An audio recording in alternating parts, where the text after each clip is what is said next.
Good morning. The Committee on Education and Workforce will come to order. I note that a quorum is present. Without objection, the chair is authorized to call a recess at any time. Before we begin, I'd like to begin with a moment of silence to recognize all the Israelis and others who have been killed, injured, or taken hostage by Hamas terrorists.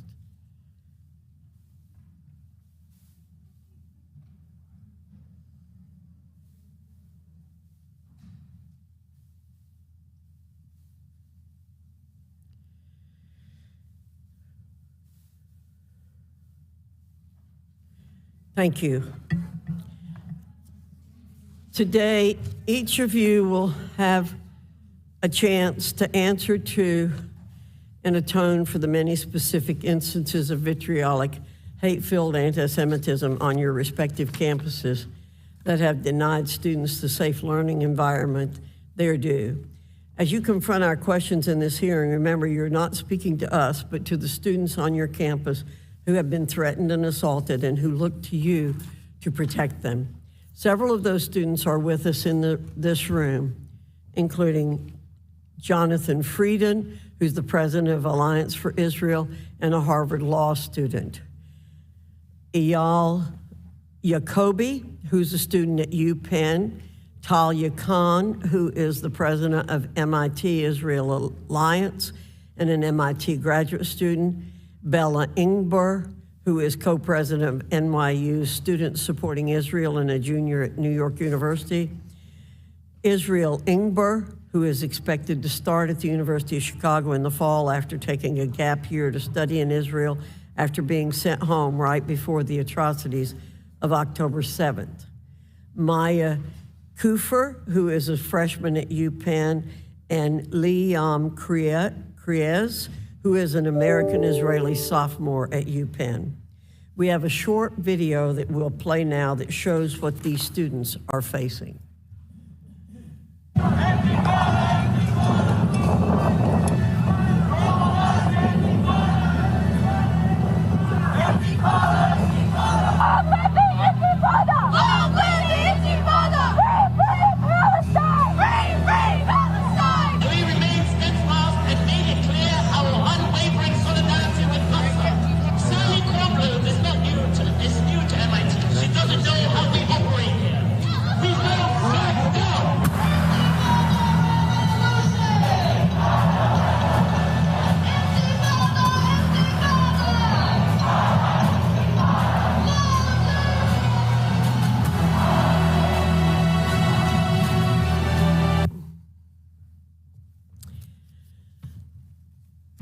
I want to do something which I rarely do, quote the Senate Majority Leader from New York, Chuck Schumer.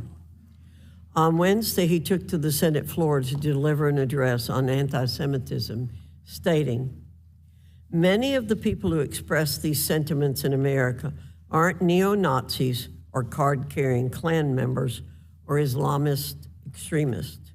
They're in many cases people that most liberal Jewish Americans felt previously were their ideological fellow travelers. Not long ago, many of us marched together for Black and brown lives." End of quote. You see, this speech by the most powerful elected Jewish politician in America was addressed to many on his left flank.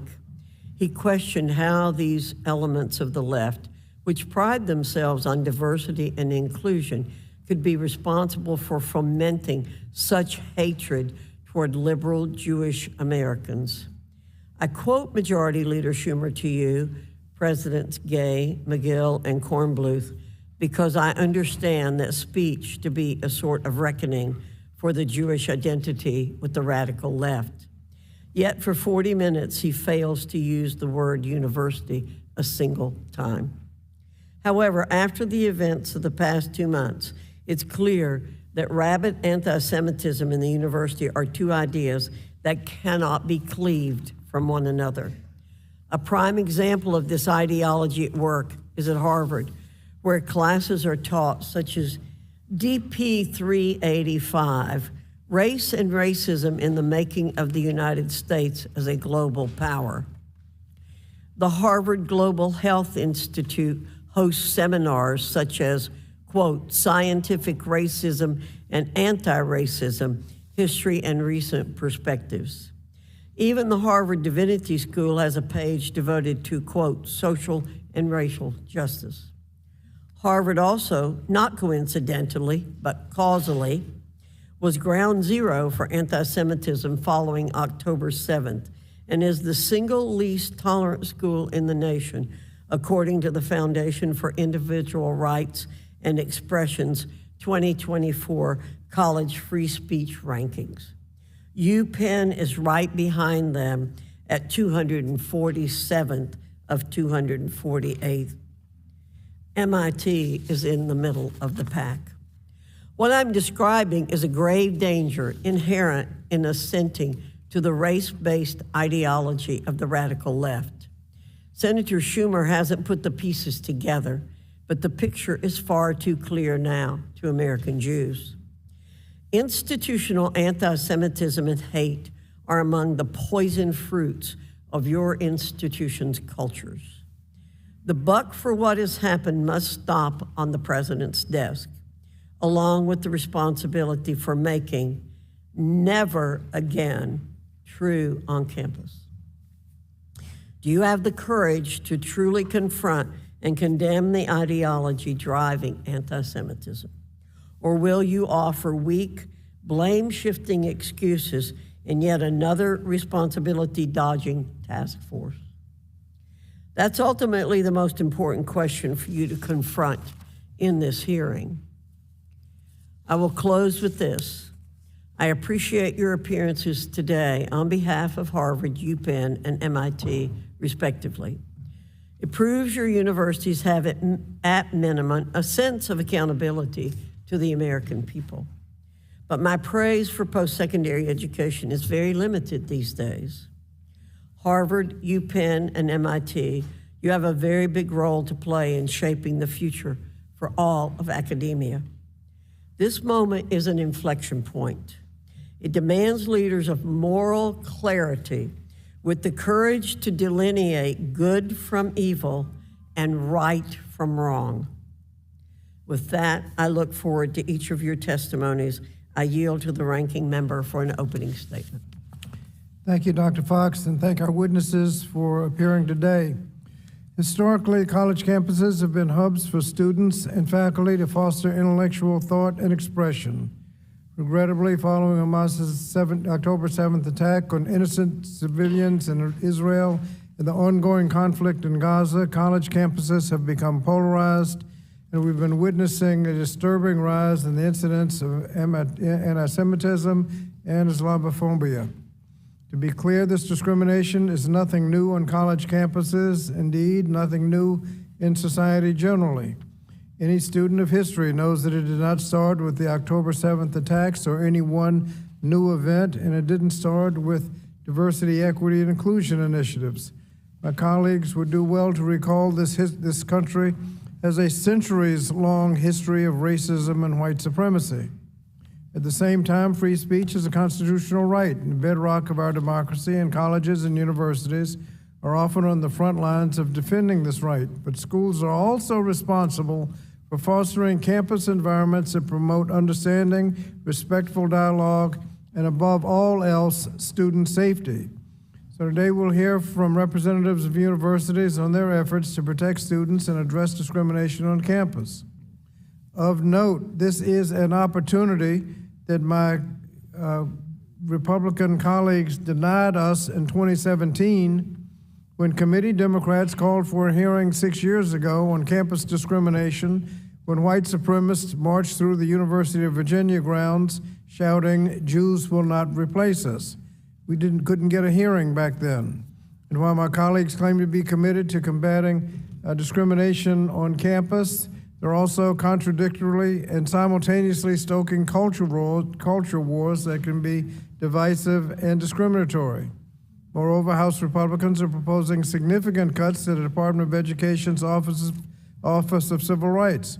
the very office responsible for upholding students' civil rights and investigating discrimination claims. You can't have it both ways. You can't call for action, then hamstring the agency charged with taking that action to protect students' civil rights. In stark contrast, the Biden administration has taken an active role in helping institutions protect students as part of the White House's national strategy to combat anti-Semitism. Under President Biden's direction, the Department of Education has provided additional guidance to colleges and universities on how to uphold their obligation under Title VI of the Civil Rights Act of 1964 and better address anti-Semitism, Islamophobia, and all forms of discrimination on campus. We've also opened investigations into recent incidences on many campuses, including Harvard, Columbia, Cornell, Wesley, University of Pennsylvania, University of Tampa, just to name a few. In closing, I want to echo my colleague, and I'll quote Senator Schumer again. All Americans share a responsibility and an obligation to fight back whenever we see the rise of prejudice of any type in our midst. So today I hope my Republican colleagues will denounce the culture wars that have distracted us from protecting many vulnerable students, and I hope we can stand behind the Biden administration's critical work to ensure that every student and educator has access to a campus free of discrimination, harassment, and violence. To that end, I yield back. Thank you, Mr. Scott. Pursuant to Rule 8C, all members who wish to insert written statements into the record may do so by submitting them to the committee clerk electronically in Microsoft Word format by 5 p.m., 14 days after the date of this hearing, which is December 19, 2023. And without objection, the hearing record will remain open for 14 days to allow such statements and other extraneous material referenced during the hearing to be submitted for the official hearing record. I now turn to the introduction of our witnesses. Our first witness is Dr. Claudine Gay, who is the president of Harvard University in Cambridge, Massachusetts. Our second witness is Ms. Liz Magill, who's the president of the University of Pennsylvania in Philadelphia, Pennsylvania. Our next witness is Dr. Pamela Nadell, who is a professor of history and Jewish studies at American University in Washington, D.C. And our final witness is Dr. Sally Kornbluth, who's president of the Massachusetts Institute of Technology in Cambridge, Massachusetts. Note, Dr. Cornbluth will monitor her diabetes during the hearing. We thank you all for being here today and look forward to your testimony. I'd like to remind the witnesses that we have read your written statements, which will appear in full in the hearing record. Pursuant to Committee Rule 8D and committee practice, I ask that each of you limit your oral presentations to a 5-minute summary of your written statement. I also like to remind the witnesses to be aware of their responsibility to provide accurate information to the committee.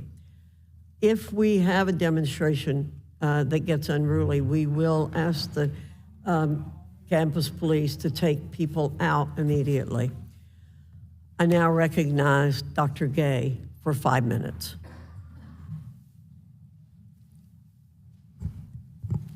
Chairwoman Foxx, Ranking Member Scott, and distinguished members of the committee. My name is Claudine Gay, and I am the president of Harvard University.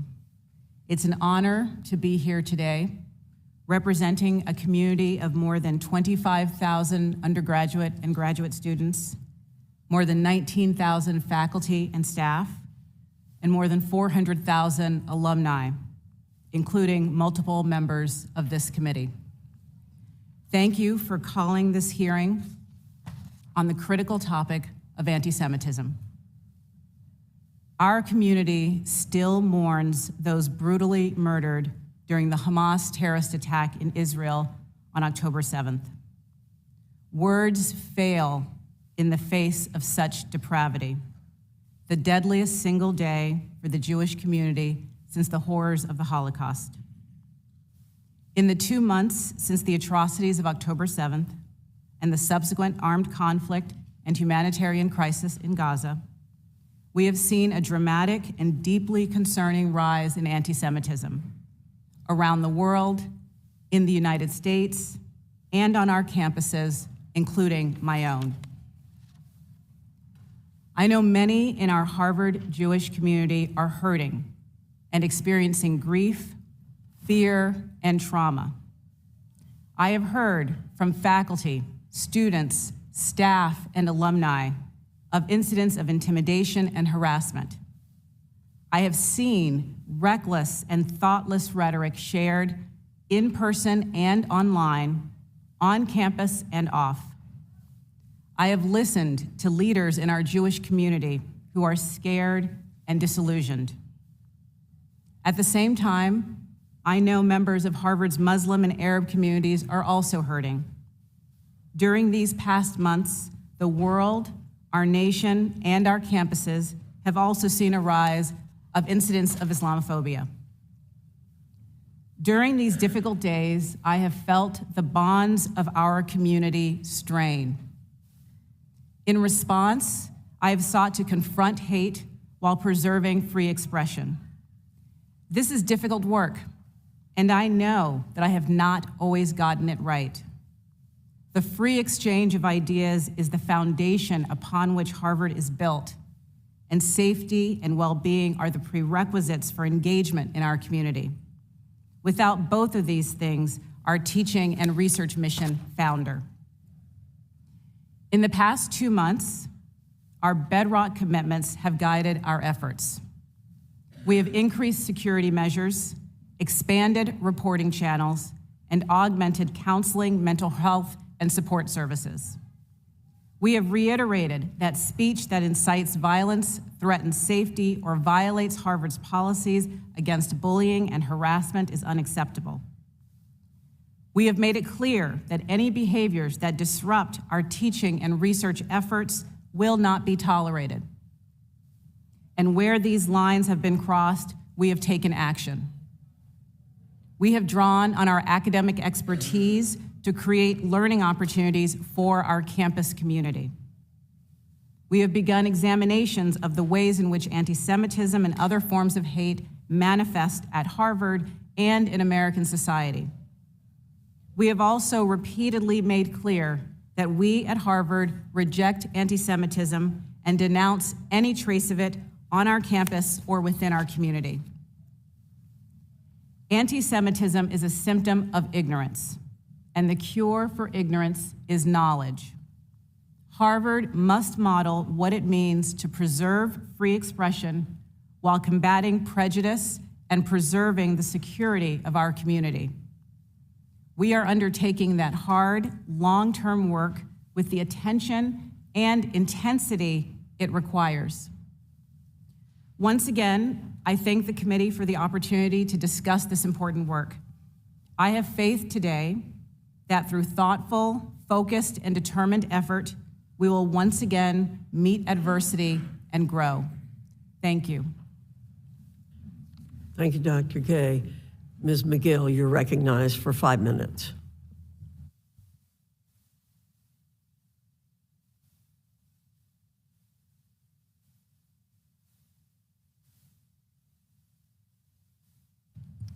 Thank you, Chairwoman Foxx, Ranking Member Scott, and distinguished members of this committee for the opportunity to be here today. My name is Elizabeth Magill, and I am the president of the University of Pennsylvania.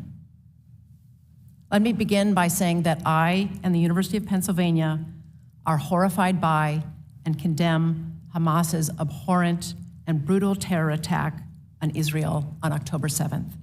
There is no justification, none, for those heinous attacks. The loss of life and suffering that are occurring in Israel and Gaza during the ensuing war are heartbreaking. This pain, sorrow, and fear extends to our campus and to our city of Philadelphia. This hearing this morning takes place just 2 days after the Philadelphia community witnessed in horror the hateful words and actions of protesters who marched through the city and then near our campus. These protesters directly targeted a Center City business that is Jewish and Israeli-owned, a troubling and shameful act of anti-Semitism.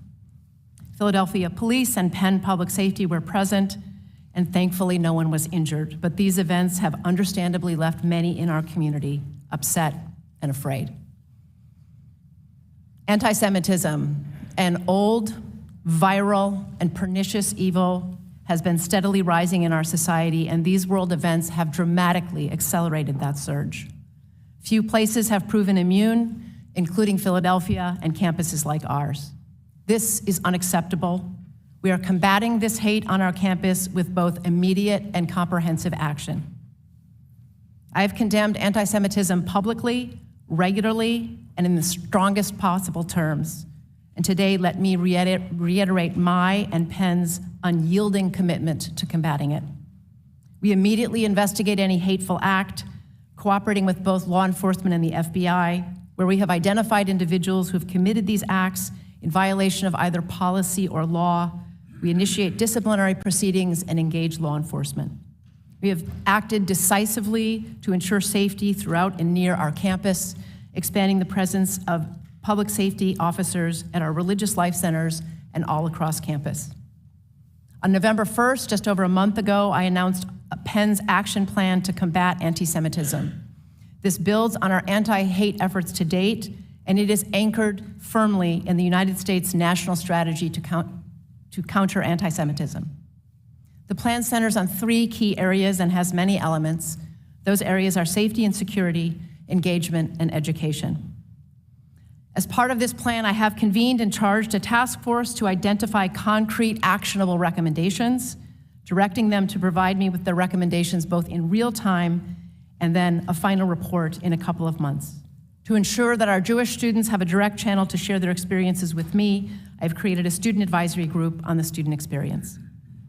Today's hearing is focused on anti-Semitism and its direct impact on the Jewish community, but history teaches us that where anti-Semitism goes unchecked, other forms of hate spread and ultimately can threaten democracy. We are seeing a rise in our society in harassment, intimidation, and threats toward individuals based on their identity as Muslim, Palestinian, or Arab. At Penn, we are investigating all these allegations for members of our community and providing resources to support individuals experiencing threats, online harassment, and doxing. We will continue to deploy all the necessary resources to support any member of the community experiencing hate. As president, I am committed to a safe, secure, and supportive educational environment so that our academic mission can thrive. It is crucial that ideas are exchanged and diverse viewpoints are debated. As a student of constitutional democracy, I know that we need both safety and free expression for universities and ultimately democracy to thrive. In these times, these competing principles can be difficult to balance, but I am determined to get it right. And we must get this right. The stakes are too high. Penn would not be what it is without its strong Jewish community, past, present, and future. I am proud of this tradition and deeply troubled when members of our Jewish community share that their sense of belonging has been shaken. Under my leadership, we will never, ever shrink from our moral responsibility to combat anti-Semitism and educate all to recognize and reject hate. We will remain vigilant. I look forward to your questions. Thank you, Ms. Magill. Dr. Nadell, you're recognized for 5 minutes. Thank you, Chairwoman Foxx and Ranking Member Scott for inviting me today. I'm a Pamela Nadell. I'm a professor of Jewish history at American University, and I'm currently writing the book, Anti-Semitism, an American Tradition, supported by a National Endowment for the Humanities Public Scholar Award. And I'm delighted to be here today because this gives me an opportunity to thank Congress for sustaining through the NEH scholarship essential to understanding our nation's past. This is the 3rd time I have testified about this topic before Congress. The first was in 2017, just 3 months after white supremacists chanting, "Jews will not replace us," paraded through the University of Virginia, brandishing torchlights, echoing Nazi stormtroopers strutting through Germany in the 1930s. I emphasize this because the anti-Semitism igniting on campuses today is not new. It is part of a long history of American anti-Semitism. While anti-Semitism is difficult to define, historical examples convey some of its contours. Anti-Semites believe that Jews have been corrupted by money since Judas betrayed Jesus for 30 pieces of silver, and they've employed code names for avaricious Jews: Shylock, Rothschild, and in the 21st century, George Soros. Anti-Semites believe Jews conspire to destroy Christian Western civilization. These conspiracy theories gained currency in the 1920s when Henry Ford's newspaper ran the series, The International Jew, the World's Foremost Problem. Today, the charge that the Jews are internationalists has been replaced by the dog whistle globalist, implying that Jews are the puppet masters of the worldwide order. Across American history, people from all walks of life have conveyed anti-Semitic ideas since 1654, when New Amsterdam Governor Peter Stuyvesant tried to expel, and I quote, "this deceitful race, such hateful enemies and blasphemers of the name of Christ."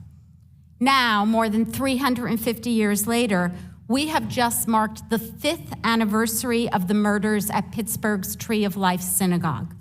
On city streets, abuse is hurled at Orthodox Jews, and swastikas are graffitied on dorm doors and also at the State Department. The long history of American anti-Semitism left its mark in higher education. Quotas on the admission of Jewish students began in the Ivy League in the 1920s and spread to more than 700 private colleges and universities. The campuses also wrestled with the challenge of anti-Semitic speech before this fall. In the early 1990s, Holocaust deniers took out full-page ads in college newspapers. Those ads launched furious debates about free speech on campus and also helped propel Holocaust courses into the university to respond to the disinformation. Anti-Israel invective has been flaring on campus well before this fall. I could look back more than 20 years. In October 2000, 200 students at the University of Michigan yelled, "Israel is a fascist state," and protested a Hillel teach-in. But the barbarity of the Hamas terror of October 7th adds a terrible new chapter to Jewish history. Anyone who claims to care about human rights should denounce these horrors. That so many on campus not only did not, but that they justified the savagery in name of opposition to Israel has caused Jews around the world deep anguish. While I deplore all hateful speech, anti-Semitic speech remains in America protected. Free speech stands at the core of the liberal arts education, an education which almost every member of Congress benefited from when they were students. But free speech does not permit harassment, discrimination, bias, threats, or violence in any form. And when they occur, our institutions, and not just the campus, but our nation, they have in place mechanisms to respond. The American Jewish community has long strategized about how to reduce anti-Semitism. Their efforts received a stunning confirmation when the U.S. National Strategy to Counter Anti-Semitism was published. I believe this is the first time any nation has developed such a document. I urge Congress to do everything in its power to support the national strategy and also the forthcoming national strategy to counter Islamophobia. Thank you. Thank you. Dr. Cornbluth, you're recognized for 5 minutes. Thank you. Chairwoman Foxx, Ranking Member Scott, and distinguished members of the committee. Thank you for this opportunity to describe how MIT is fighting the scourge of anti-Semitism. My name is Sally Kornbluth. I have been president of MIT since January of this year. As an American, as a Jew, and as a human being, I abhor anti-Semitism, and my administration is combating it actively. Since October 7th, my campus communications have been crystal clear about the dangers of anti-Semitism and about the atrocity of the Hamas terror attack. Let me repeat what I said in my very first message to campus. In that video, I said, quote, "The brutality perpetrated on innocent civilians in Israel by terrorists from Hamas is horrifying. In my opinion, such a deliberate attack on civilians can never be justified," unquote. I also made clear that students were feeling unsafe because of their Jewish faith or their ties to Israel, and said, quote, "That should trouble every one of us deeply," unquote. I have reinforced this message, including in a November 14th campus video.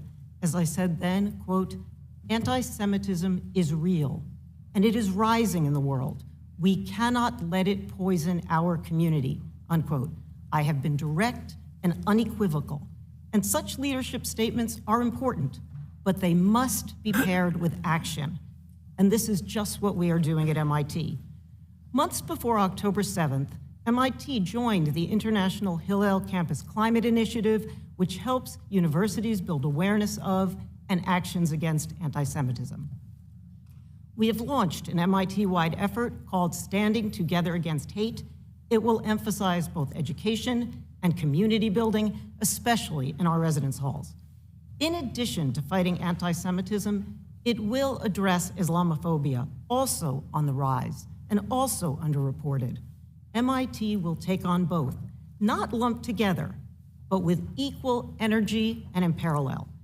Importantly, as is clearly visible on campus, we have increased the police presence. Safety has been our primary concern. Nonetheless, I know some Israeli and Jewish students feel unsafe on campus. As they bear the horror of the Hamas attacks and the history of anti-Semitism, these students have been pained by chants in recent demonstrations. I strongly believe that there is a difference between what we can say to each other, that is what we have a right to say, and what we should say as members of one community. Yet as president of MIT, in addition to my duties to keep the campus safe and to maintain the functioning of this national asset, I must at the same time ensure that we protect speech and viewpoint diversity for everyone. This is in keeping with the Institute's principles on free expression. Meeting those three goals is challenging, and the results can be terribly uncomfortable, but it is essential to how we operate in the United States. Those who want us to shut down protest language are in effect arguing for a speech code. But in practice, speech codes do not work. Problematic speech needs to be countered with other speech and with education, and we are doing that. However, the right to free speech does not extend to harassment, discrimination, or incitement to violence in our community. MIT policies are clear on this. To keep the campus functioning, we also have policies to regulate the time, manner, and place of demonstrations. Reports of student conduct that may violate our policies are handled through our faculty-led Committee on Discipline. Our campus actions to date have protected student safety, minimized disruptions to campus activities, and protected the right to free expression. We are intensifying our central efforts to combat anti-Semitism, the vital subject of this hearing. I note that I am also deeply concerned about the rise in prejudice against Arabs, Muslims, and Palestinians, nationally and in our community. And we are determined to combat that as well. We are also supporting faculty, staff, and student initiatives to counter hate. And thanks to an inspiring group of faculty members, we are seeing more discussion among students with conflicting views.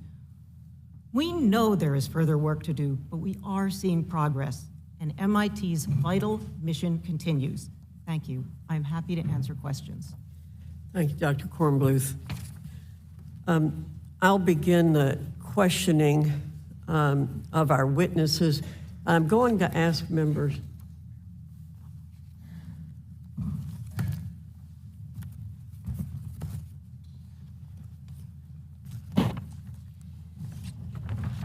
Before I ask my questions, let me do some housekeeping. Under Committee Rule 9, we'll now question witnesses under the 5-minute rule. I remind members that I'll strictly enforce the 5-minute rule. So members are advised to keep your questions succinct so the witnesses have time to answer. Please don't talk for 4 minutes and then ask the witness a question.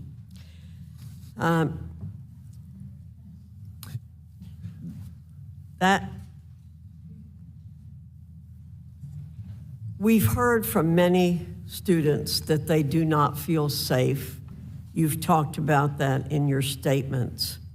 But the anti-Semitism we've seen on your campuses didn't come out of nowhere. There are cultures at your institutions that foster it because you have faculty and students who hate Jews, hate Israel, and are comfortable apologizing for terror. How did your campuses get this way? What is it about the way that you hire faculty and approve curriculum that's allowing your campuses to be infected by this intellectual and moral rot? President Gay, I'm going to ask you to give me a brief answer. I also would invite you to follow up with more in writing, and we will follow up with you. So I will go down the line, President Gay, then President Magill, and President Kornbluth. Thank you. Thank you, Chairwoman Foxx. Again, anti-Semitism has no place at Harvard. When we recruit faculty, we do so with the understanding that they are joining a community where we honor, celebrate, and nurture open discourse, both on the campus and in the classroom. And to be a successful teacher and educator at Harvard requires the ability to draw out all of the viewpoints and voices in your classroom, irrespective of one's political views.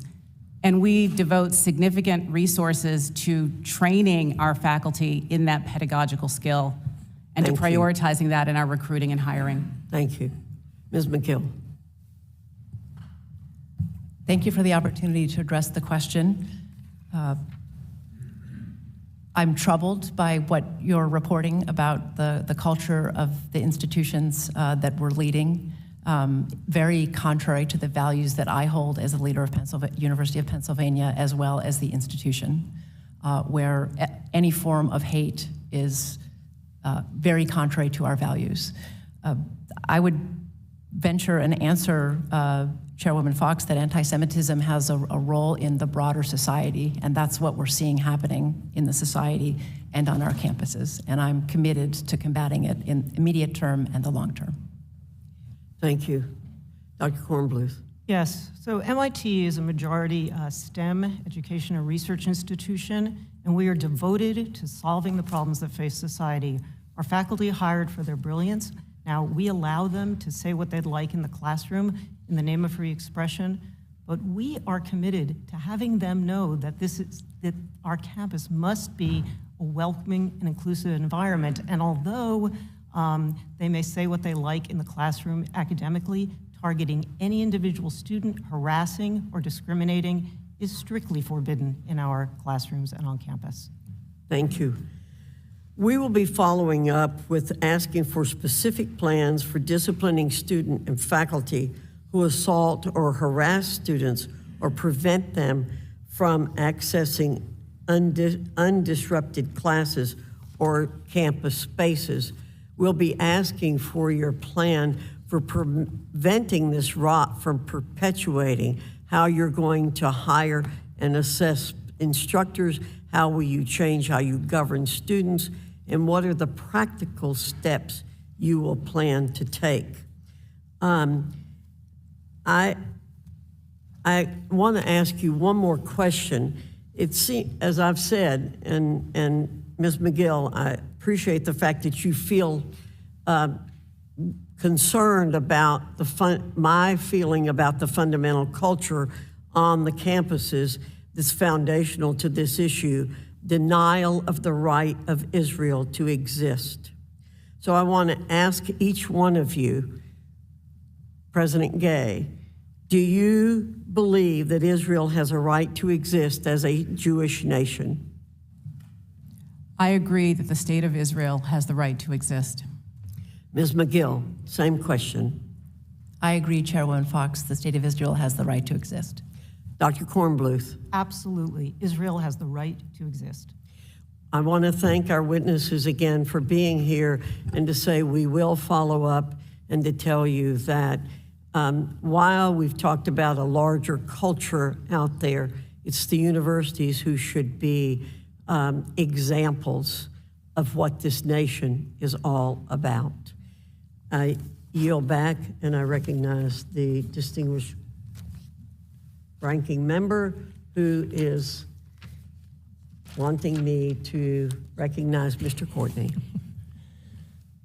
Thank you, Chairwoman Foxx. And I want to thank you for the moment of silence for the 137 hostages who are still being held to this day. We had a hearing a couple weeks ago on anti-Semitism where I shared with my colleagues and the witnesses that a dual U.S.-Israeli citizen with family in Waterford, Connecticut was one of those being held at the time, and we thought her husband, her name was Liat Benin and Avi Benin. The good news is a week ago, Liat was released.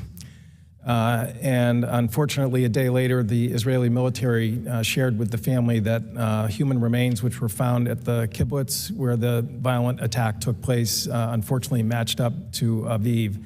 Again, Hamas never shared the information about whether or not they had him or not, which is just another example of their treachery. Dr. Nadell, in your testimony on page 8, you talked about President Biden's U.S. national strategy to counter anti-Semitism, and in particular, you talked about the use of Title VI of the U.S. Civil Rights Act in terms of being an effective tool on campuses to combat anti-Semitism. I was wondering if you could talk about that a little bit. So Title VI allows for responding to some of the issues that the presidents of these universities, but also, frankly, of most universities around the nation, it seems at the moment, have been dealing with in terms of when anti-Semitism moves beyond free speech, beyond rhetoric, and it involves harassment or intimidation. The issue is that the Office of Civil Rights and the Department of Education needs to be fully funded in order to implement the U.S. strategy to counter anti-Semitism. And I just want to comment about this strategy because it is an extraordinary document.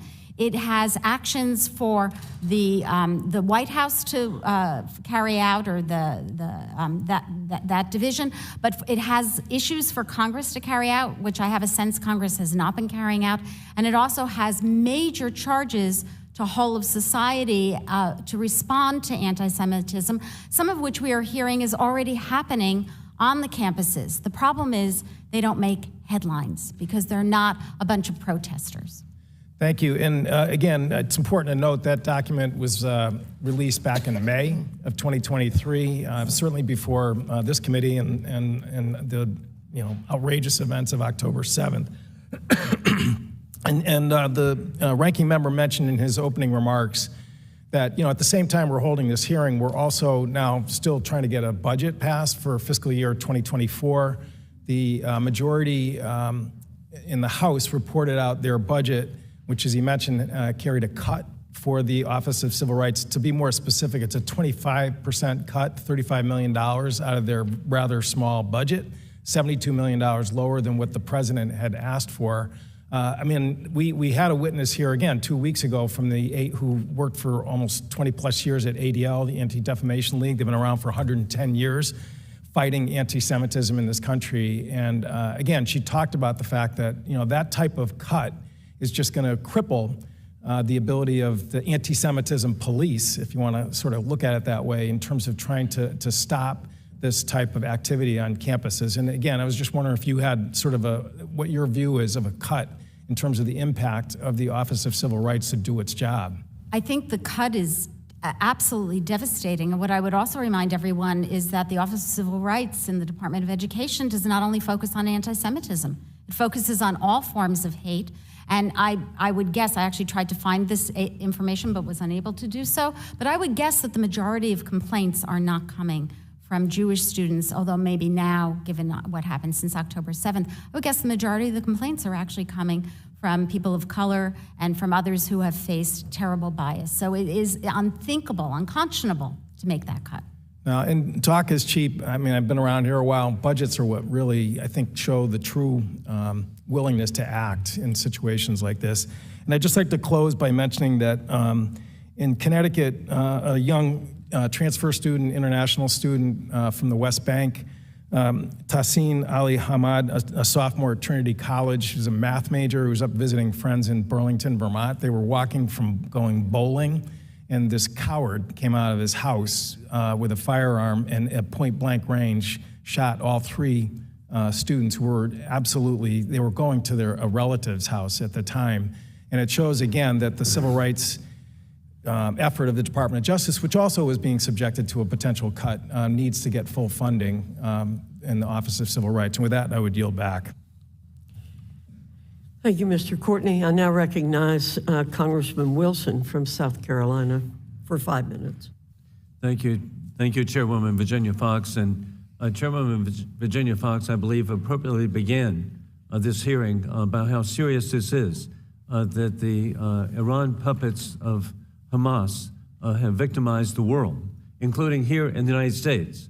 And it's shocking, as we include people who have been affected, it should be Paul Kessler of California, who was murdered by a professor supporting Hamas as he was demonstrating peacefully on behalf of the people of Israel. And so we have victims right in our country of murder in California. With that in mind, and I say this respectfully to each of the university professors here today, without any explanation, I would like the answer, and it should be a percentage of conservatives, and that is you each rightfully promote diversity and inclusion of race and gender with percentages available. That is available at your universities. What is the percentage of conservative professors at your institutions? I only want to know the percent of conservatives. What is the number, Dr. President Gay? Thank you, Congressman. So I can't provide you that statistic because it's not data that we collect, but I will say that we try to draw our talent to Harvard from... And hey, we've got to race ahead, please, I want more. I just want to know, what is the percentage of conservative professors at Harvard? I do not have that statistic. We don't collect that data. That concerns me. And President Magill, what are the percentage of conservative professors allowed to teach at your institution? Representative, I strongly believe in a wide variety of perspectives. We do not track that information, so I can't give that to you. Okay, no, none. I got the message. And President Cornbluth, what is the percentage of conservative professors at MIT?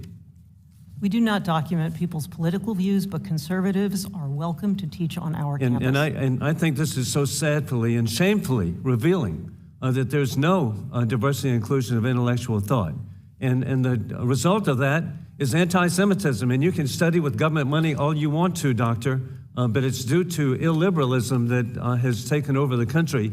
And you might look into that when you get your next government grant. With that in mind, the barbaric mass murder on October 7th by Iran puppets Hamas invading Israel, trained by war criminal Putin, has shockingly revealed that many college campuses are sickeningly anti-Semitic. This is defending the maniacal Hamas agenda. The Hamas agenda is in their covenant of August 1988. I hope you read it, because it says in Article 7, I'll take you, you don't have to read the whole thing, kill the Jews. What that means is death to Israel, death to America.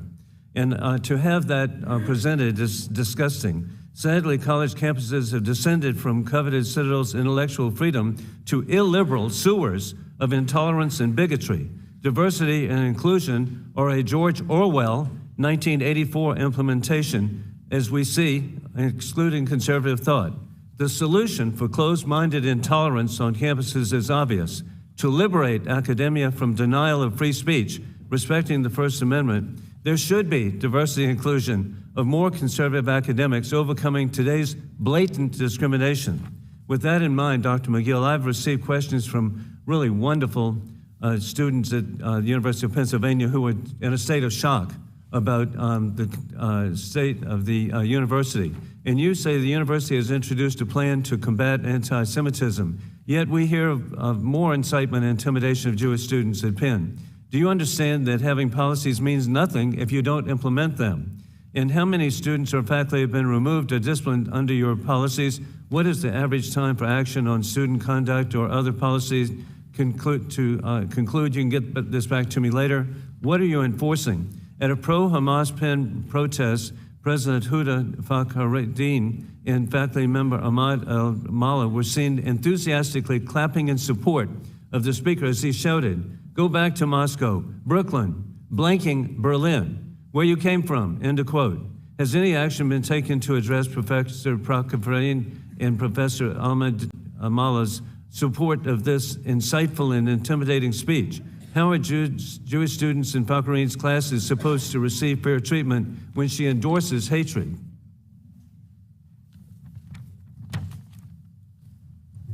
And I'll introduce that. And also, I'm going to conclude by another question. How in the world can y'all now have a class on resistance literature from pre-Islamic Arabia featuring a person who is with the terrorist organization PFLF? We'll present this to you. Thank you. We go from Mr. Wilson from South Carolina to Ms. Wilson from Florida.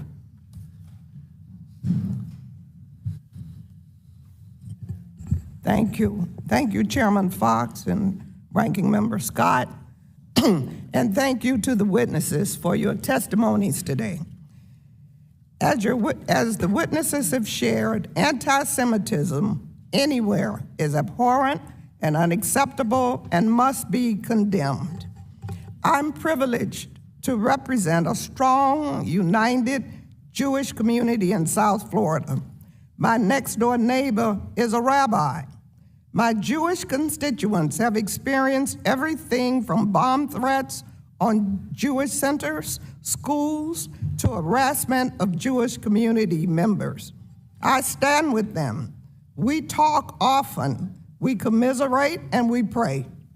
We must take a stand against all forms of hate, whether that be anti-Semitism, Islamophobia, racism, xenophobia, and terrorism. This must stop. In Congress for 7 years, I led the fight against Boko Haram, a terrorist group that kidnapped over 300 schoolgirls in Nigeria, gang rapes, beheadings, killing whole families. So I am particularly sensitive to this issue of terrorists and what they do.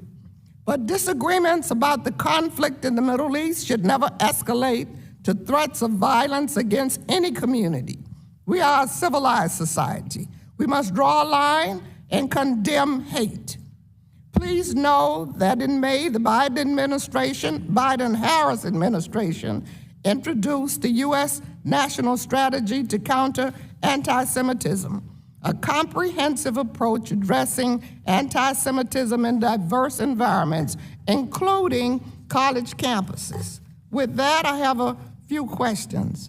Ms. Nadell, based on your knowledge from 2016 to 2020, what has been the United States response to anti-Semitic events? I'm specifically thinking about Charlottesville, Unite the Right, and what the Trump-Pence administration did compared to this administration. Ms. Nadell. The Unite the Right rally at the University of Virginia and in Charlottesville, Virginia in August of 2017 was, for me, and I believe actually for the majority of American Jews, a major turning point. It signaled that the long history of anti-Semitism in the United States, that it was about to burst out again. And for the first time ever that I know of, Jews who were worshiping in their synagogues, in a synagogue on Saturday morning, and they watched some of those Unite the Right ralliers parade past the synagogue armed, and they had to sneak out of the back of the synagogue because they were afraid that violence would break out. So what we are seeing in terms of anti-Semitism in this moment in time is that it's been rising, and rising since 2016. And although President Trump called the people who were the protesters and counter-protesters, said there were very good people on both sides, I disagree. I do not think there were very good people on both sides in Charlottesville in August 2017. Okay, as I reflected, Professor Nadell, on the horrific events in the Middle East and the subsequent fallout on college campuses, I have been in contact with my friend and former congressional colleague, Ted Deutsch, who now heads the American Jewish Committee. The committee is the author of the AJC Action Plan, a toolkit for university administrators. One of the recommendations is that the university administrators recenter the conversation about the Middle East back to a place of fact-based exchange. Could you comment on why this suggestion is important? And I'd like to, Madam Chair, enter this report into the record. Without objection. This action is important because the campuses where faculty who come from Middle East studies and faculty who come from Jewish studies have long been in conversation, not just since October 7th.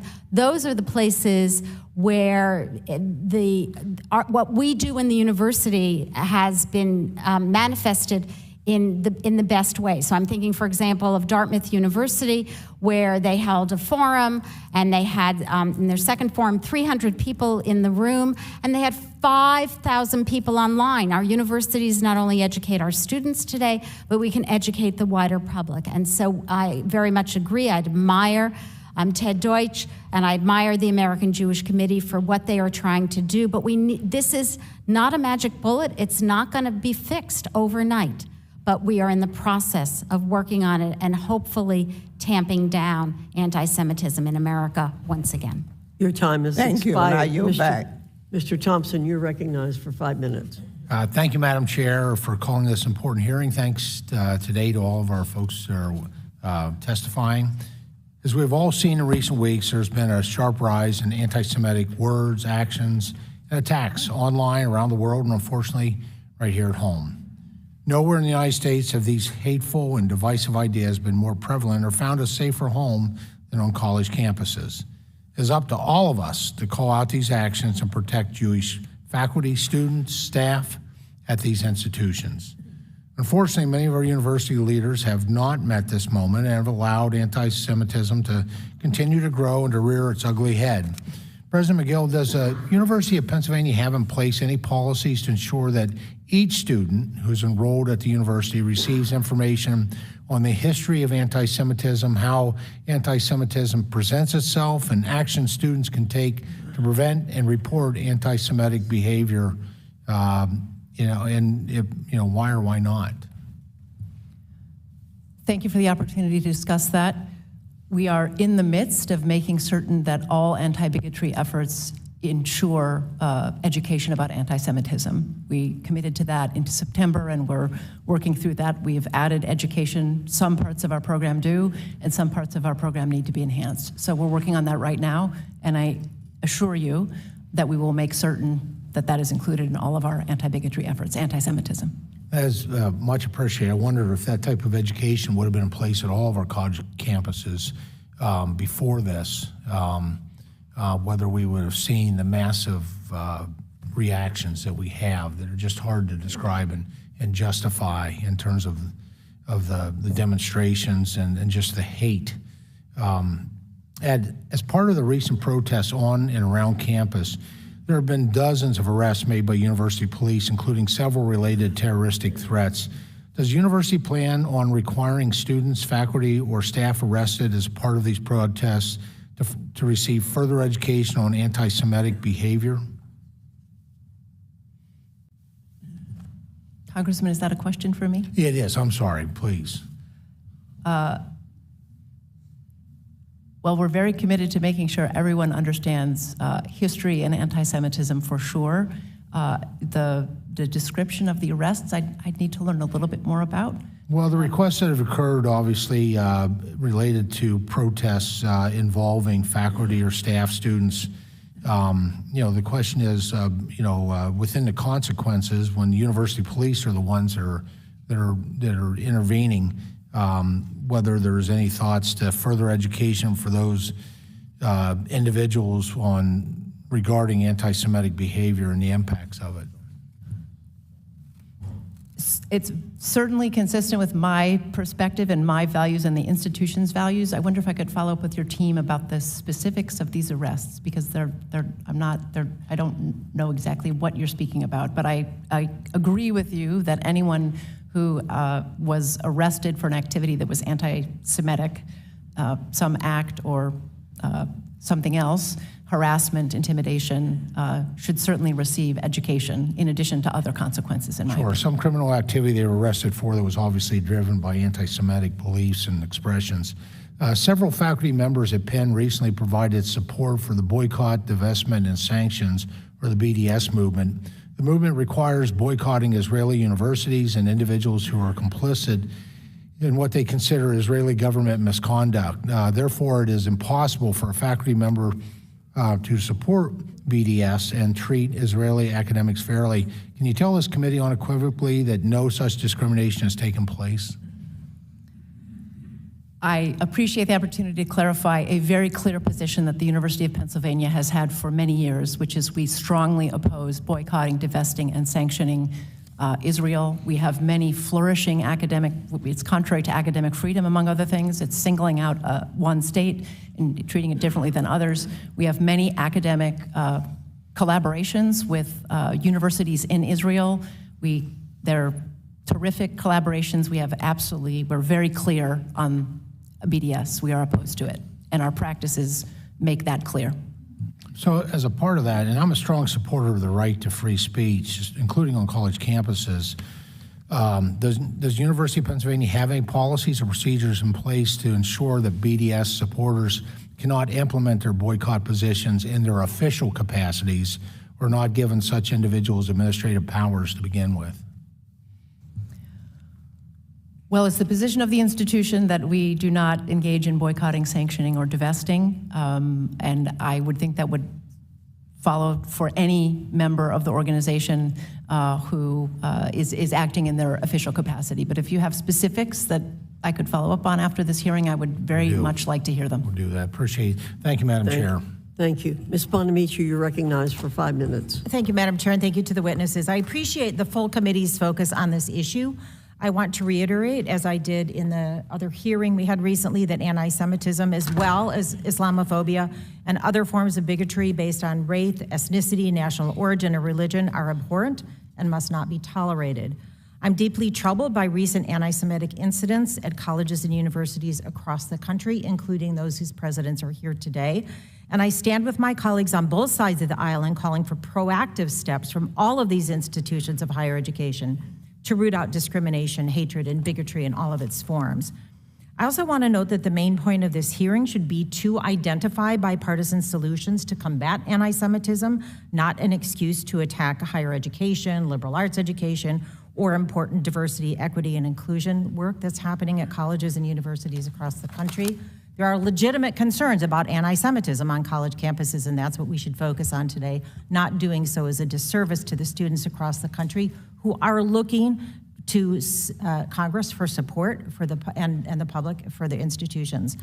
So during the previous hearing, I highlighted my support for additional funding for the Department of Education's Office of Civil Rights, and I want to join Representative Courtney in repeating that request today. OCR will be better able to enforce Title VI violations and protect students' civil rights with adequate staff and investigatory capacities. So I want to make that clear. We must do that. Dr. Nadell, thank you for being here and for your work over the years.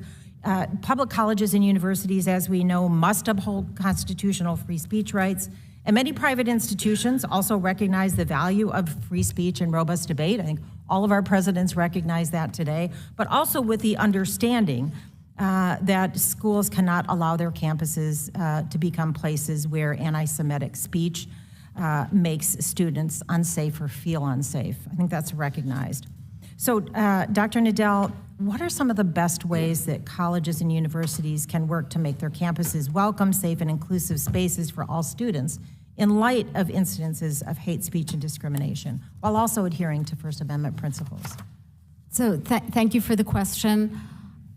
I think there are different forms and different venues for expanding this discussion of the very difficult issue that has sparked and ignited the anti-Semitism or the outbursts on college campuses that we've been seeing since October 7th. So one form obviously is the classroom, although I would remind the members of the committee that the reality is that most students during their college career, they take a handful of courses. Many of them are studying STEM, and most of them are actually never in classrooms where they're hearing a discussion of issues like anti-Semitism or the conflict in Israel and Palestine. So that's the first thing that I would point out. So we academics can continue to foster those conversations, and we need to take them outside of the classroom. I think the other place where there can really be a lot of work done that would be very successful is on the side of student life on campus. And so student organizations are, they range broadly and widely on the campus, everything from a gardening club to obviously some of the student organizations that have been involved in the protests against Israel. So these are other places. Nadell, I don't want to cut you off, but I have to get another question in. I'm running out of time. But thank you for your work. And I also want to recognize as well the AJC Action Plan for Confronting Campus Anti-Semitism. President Gay, I understand that there's an ongoing investigation of your institution by OCR because of anti-Semitic incidents that occurred on campus. And I know we'll be closely monitoring the outcome, but in the interim and over the long term, what can Congress do to support your institution and other colleges in preventing discrimination? And also, if you could also respond in the brief time, you mentioned that Harvard will not permit speech that incites violence or threatens safety. And I'd like you also to address who decides that and how and in what time frame. Thank you, Congresswoman, for your questions.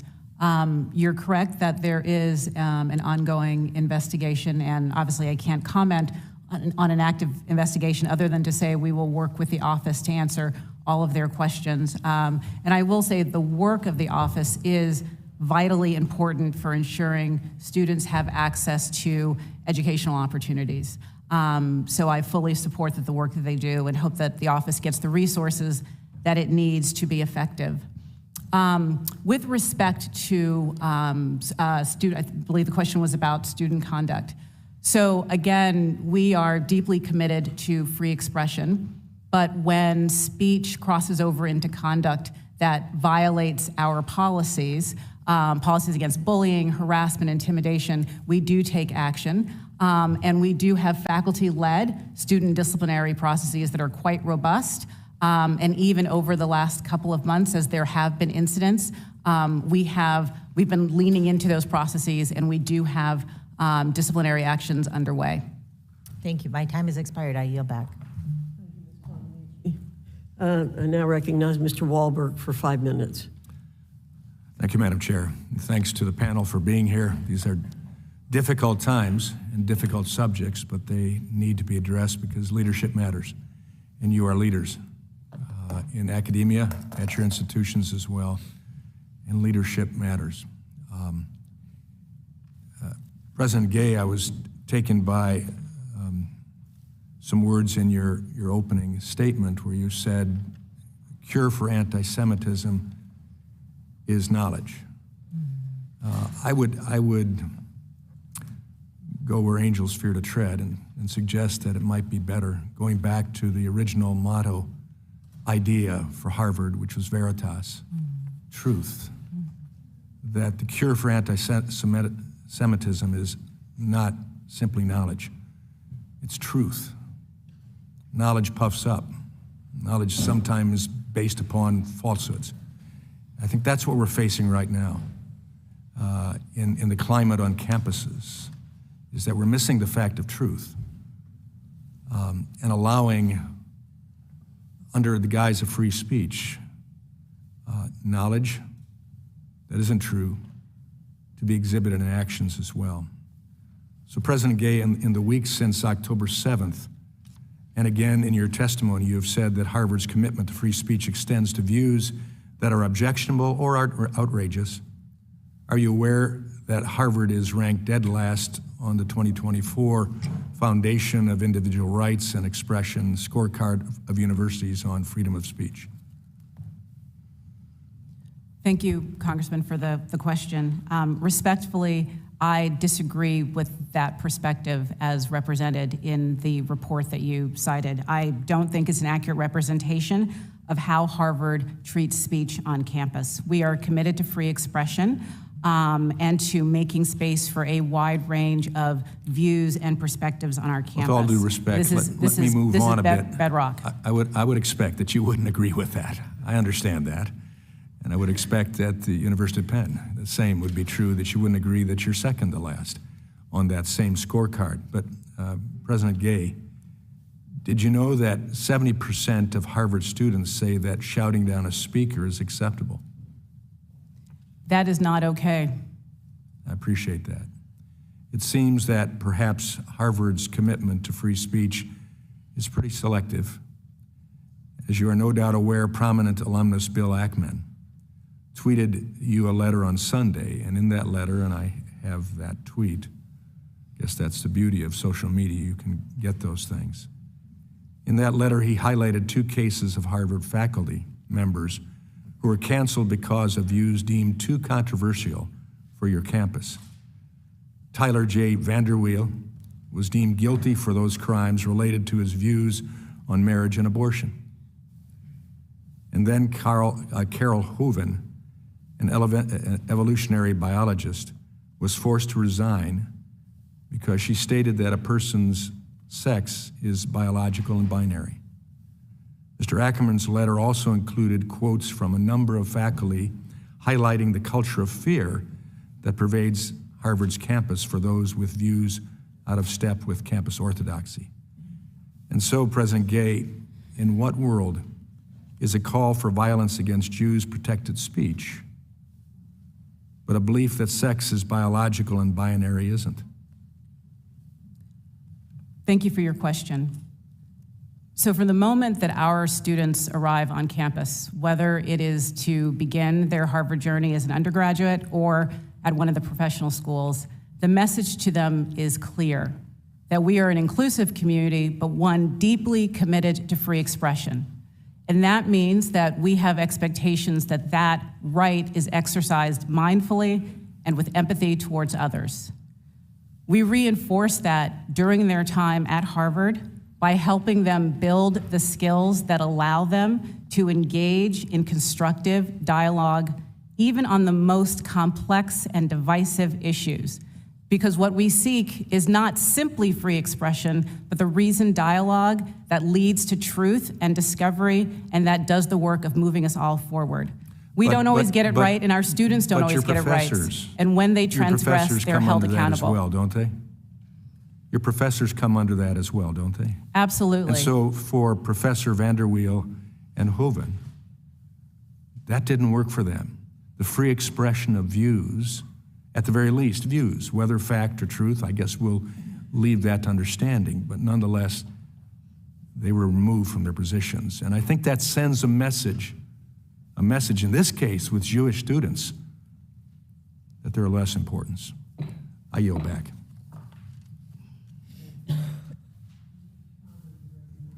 Mr. Chicano, you're recognized for 5 minutes. Thank you, Madam Chair, and thank you to our witnesses for being here. I do wish we could meet under different circumstances.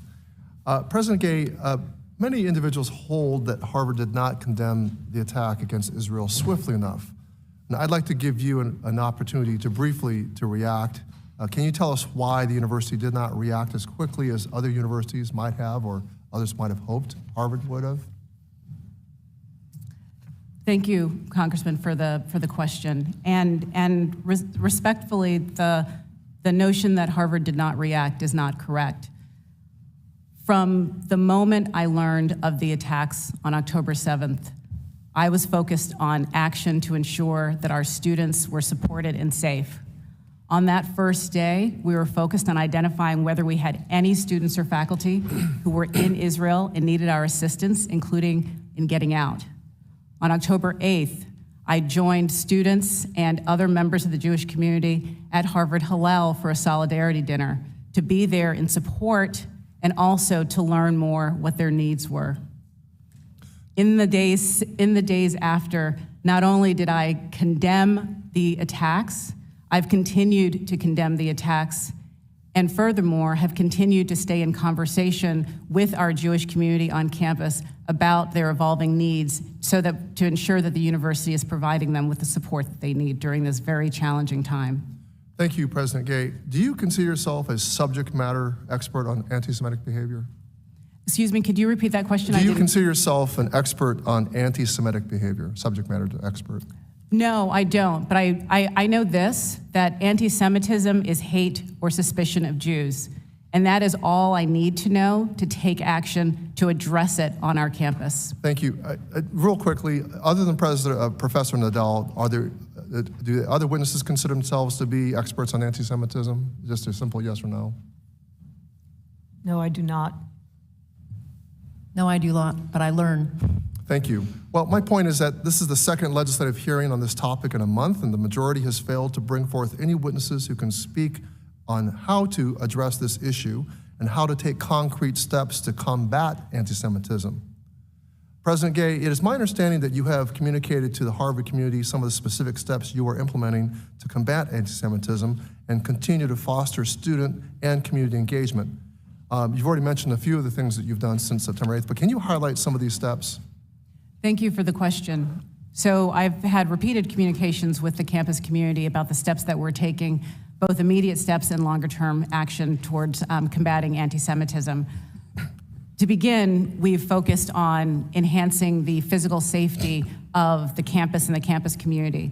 That includes an increased police presence, both plainclothes and uniformed officers, 24/7 threat monitoring, both on campus and online, coordination on a daily basis with state, local, and federal law enforcement, and when necessary, we've taken the steps of closing the gates to Harvard Yard to limit the ability of outside actors to use our campus as a platform. We've also made it easier for students or any community member to report concerns and any kind of conduct that is threatening. We've also enhanced counseling and mental health services, including trauma-informed care. We've created community spaces so that students and faculty and staff can gather and to be together to process the tragedy. We're also working on... Excuse me, President Gay, thank you. Are these actions only intended to assist Jewish students? These are resources that we're making broadly available to our community, but we're being particularly mindful to make sure that they are responsive to the needs of our Jewish community, as well as our Muslim, Arab, and Palestinian students who are also experiencing tremendous grief and are also fearful and distraught during this time. President Gay, universities stand as centers of thought, and it is of the utmost importance to strike a balance between First Amendment speech protections and the safety of students and faculty. But when speech crosses into the line of conduct, it's essential that universities act swiftly. Harvard is a private university, and private IHEs have different parameters to operate under than public IHEs. Does this give Harvard a pass to avoid protecting free speech? We are deeply committed to protecting free expression, even of views that we find objectionable and outrageous and offensive. But when that expression crosses into conduct that violates our policies around bullying, harassment, intimidation, threats, we take action, and we do not hesitate to take action. Thank you. My time is up, and I yield back to the chair. Thank you. Thank you, Mr. Ticano. Mr. Grossman, you're recognized for 5 minutes. Thank you. I'm going to follow up on some of the things Mr. Wilson had to say. Just playing around here a little bit on the internet, in 2016, they found about 2% of the faculty of Harvard were viewed President Trump, I think, as okay or good. And I think in the 2020 election, the Crimson, your local paper there, found 1% of the students voting for Donald Trump, which given that nationwide is about 50-50, was kind of shocking.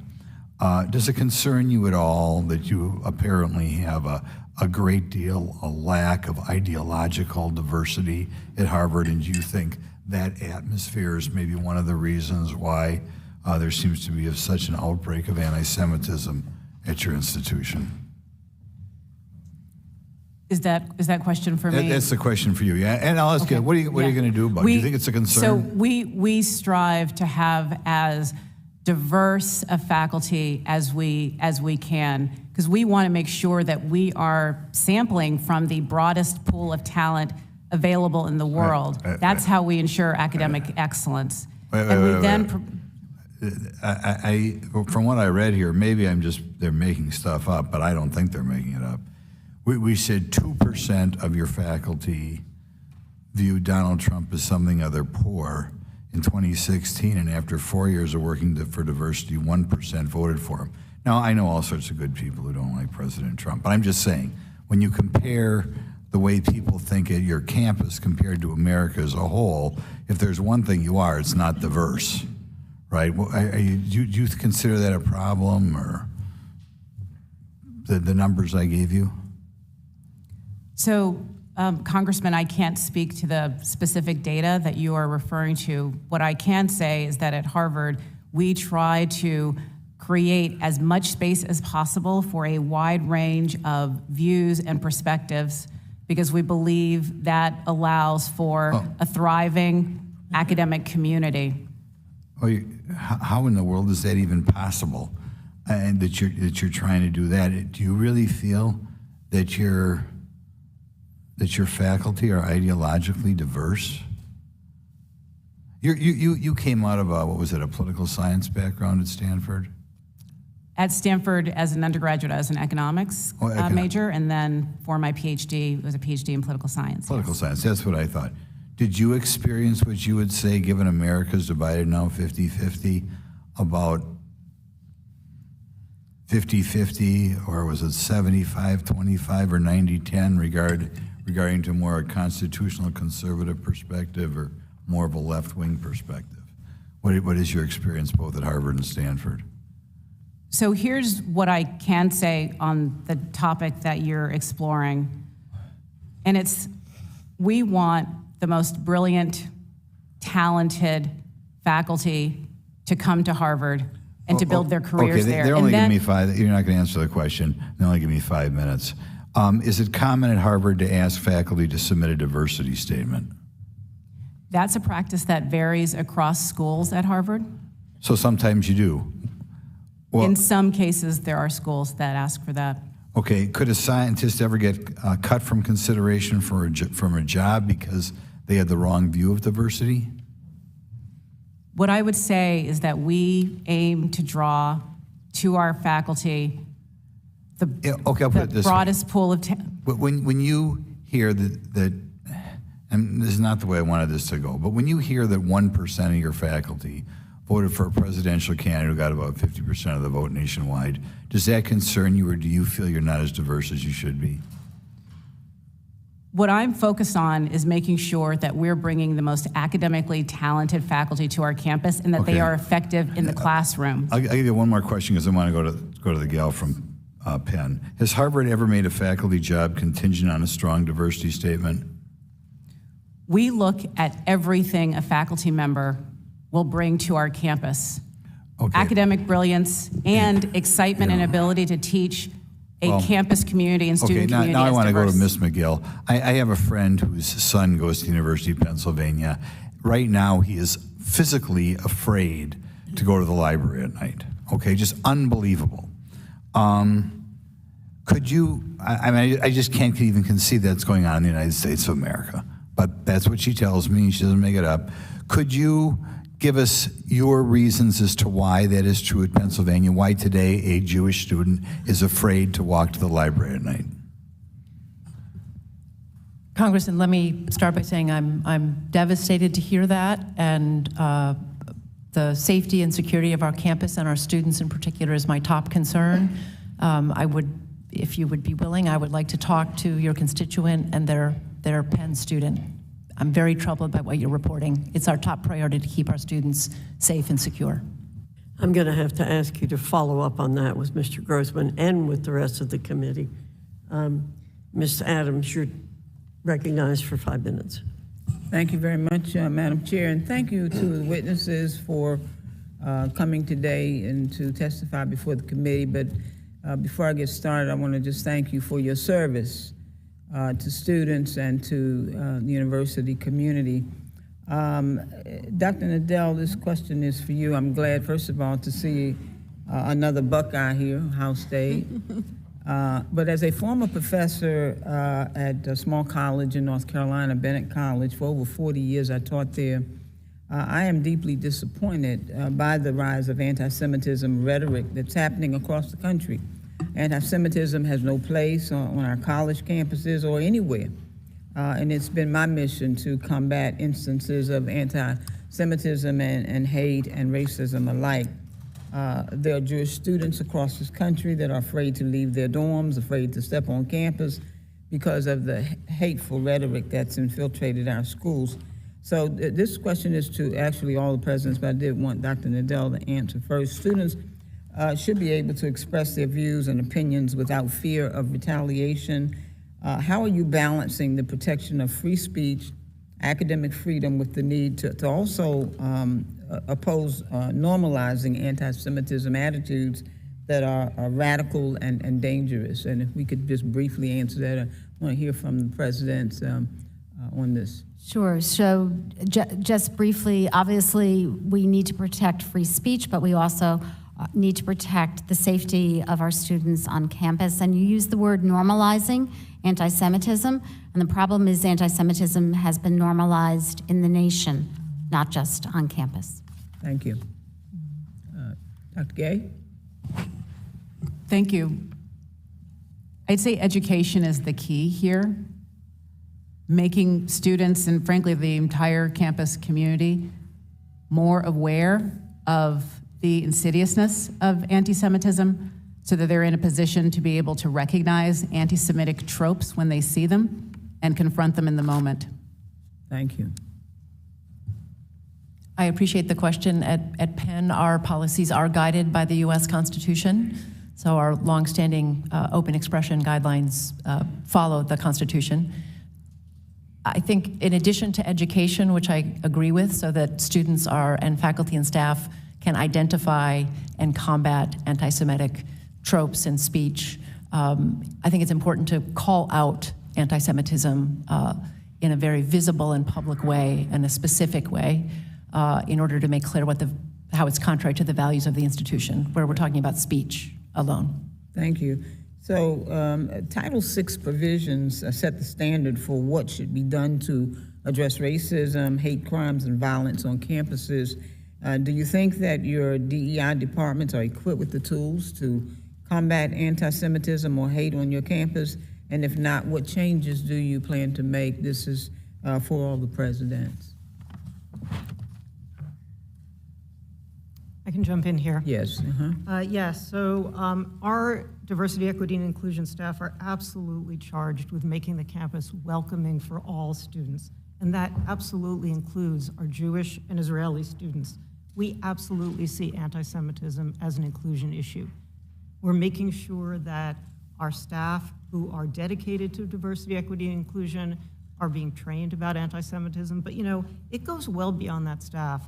It's important that our leadership understands anti-Semitism, that our students and faculty understand anti-Semitism. And I'll just say one thing about MIT. We can make as many top-down initiatives as we want, but the heartening thing is that the discussion of anti-Semitism and indeed Islamophobia is now proceeding at a grassroots level. So can we hear from, thank you very much.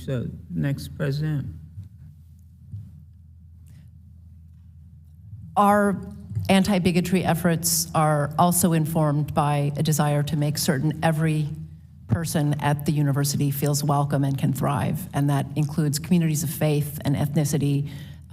That's the value we have, and we're making sure that is from the top of the organization all through the organization. And I believe over the longer term, that's sort of an immediate action. Over the longer term, making sure the entire community is discussing, understanding, and capable of calling out and combating anti-Semitism when they see it. Thank you, Madam President. Our DEI office is a resource for the entire community, and the professionals in that office are committed to ensuring that everyone feels a sense of belonging. But in building on an observation that President Kornbluth made, This is a shared responsibility that doesn't vest strictly in the hands of our DEI professionals, but it really is work that needs to be taken up by the entire community, the leadership for sure, but also the faculty and the students, and also doing the work. Thank you very much. I'm out of time, Madam Chair. I yield back. Thank you. Ms. Stefanik, you're recognized for 5 minutes. Dr. Gay, a Harvard student calling for the mass murder of African Americans is not protected free speech at Harvard, correct? Our commitment to free speech. It's a yes or no question. Is that corrected? Is that okay for students to call for the mass murder of African Americans at Harvard? Is that protected free speech? Our commitment to free speech. It's a yes or no extends. question. Let me ask you this. You are president of Harvard, so I assume you're familiar with the term intifada, correct? I've heard that term, yes. And you understand that the use of the term intifada in the context of the Israeli-Arab conflict is indeed a call for violent armed resistance against the state of Israel, including violence against civilians and the genocide of Jews. Are you aware of that? That type of hateful speech is personally abhorrent to me. And there have been multiple marches at Harvard with students chanting, quote, "There is only one solution, intifada revolution," and, quote, "globalize the intifada." Is that correct? I've heard that thoughtless, reckless, and hateful language on our campus, yes. So based upon your testimony, you understand that this call for intifada is to commit genocide against the Jewish people in Israel and globally, correct? I will say again, that type of hateful speech is personally abhorrent to me. Do you believe that type of hateful speech is contrary to Harvard's code of conduct, or is it allowed at Harvard? It is at odds with the values of Harvard. Can you But not our say here that it is values against the also- code of conduct at Harvard? We embrace a commitment to free expression, even of views that are objectionable, offensive, hateful. It's when that speech crosses into conduct that violates our policies against bullying, harassment, Does that speech not cross that barrier? Does that speech not call for the genocide of Jews and the elimination of Israel? When You that speech- testify that you understand that is the definition of intifada. Is that speech according to the code of conduct or not? We embrace a commitment to free expression and give a wide berth to free expression, even of views that are objectionable. You and I outrageous, both know and that's not the offensive. case. You were aware that Harvard ranked dead last when it came to free speech. Are you not aware of that report? As I observed earlier, I reject that characterization. It's the of our data shows campus. it's true. And isn't it true that Harvard previously rescinded multiple offers of admissions for applicants and accepted freshmen for sharing offensive memes, racist statements, sometimes as young as 16 years old? Did Harvard not rescind those offers of admission? That long predates my time as president. But you so I can't understand speak. that Harvard made that decision to rescind those offers of admission. I have no reason to contradict the facts as you present them. Correct, because it's a fact. You're also aware that a Winthrop House faculty dean was let go over who he chose to legally represent, correct? That was while you were dean. That is an incorrect characterization of what transpired. What's the characterization? I'm not going to get into details about a personnel matter. Well, let me ask you this. Will admissions offers be rescinded or any disciplinary action be taken against students or applicants who say, "From the river to the sea" or "Intifada," advocating for the murder of Jews? As I've said, that type of hateful, reckless, offensive speech is personally abhorrent to me. Today that no action will be taken. What action will be taken? When speech crosses into conduct that violates our policies, including policies against bullying, harassment, or intimidation, we take action, and we have robust disciplinary processes that allow us to hold individuals accountable. What action has been taken against students who are harassing and calling for the genocide of Jews on Harvard's campus? I can assure you we have robust What disciplinary actions have been processes taken? I'm not with asking. actions underway. I'm asking what actions have been taken against those students.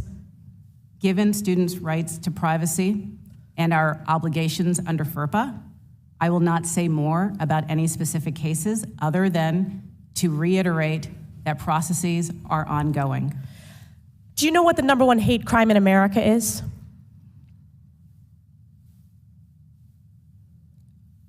I know that over the last couple of months, there has been an alarming rise of anti-Semitism, which I understand is the critical topic that we are here to discuss. That's correct. It is anti-Jewish hate crimes. And Harvard ranks the lowest when it comes to protecting Jewish students. This is why I've called for your resignation, and your testimony today, not being able to answer with moral clarity, speaks volumes. I yield back.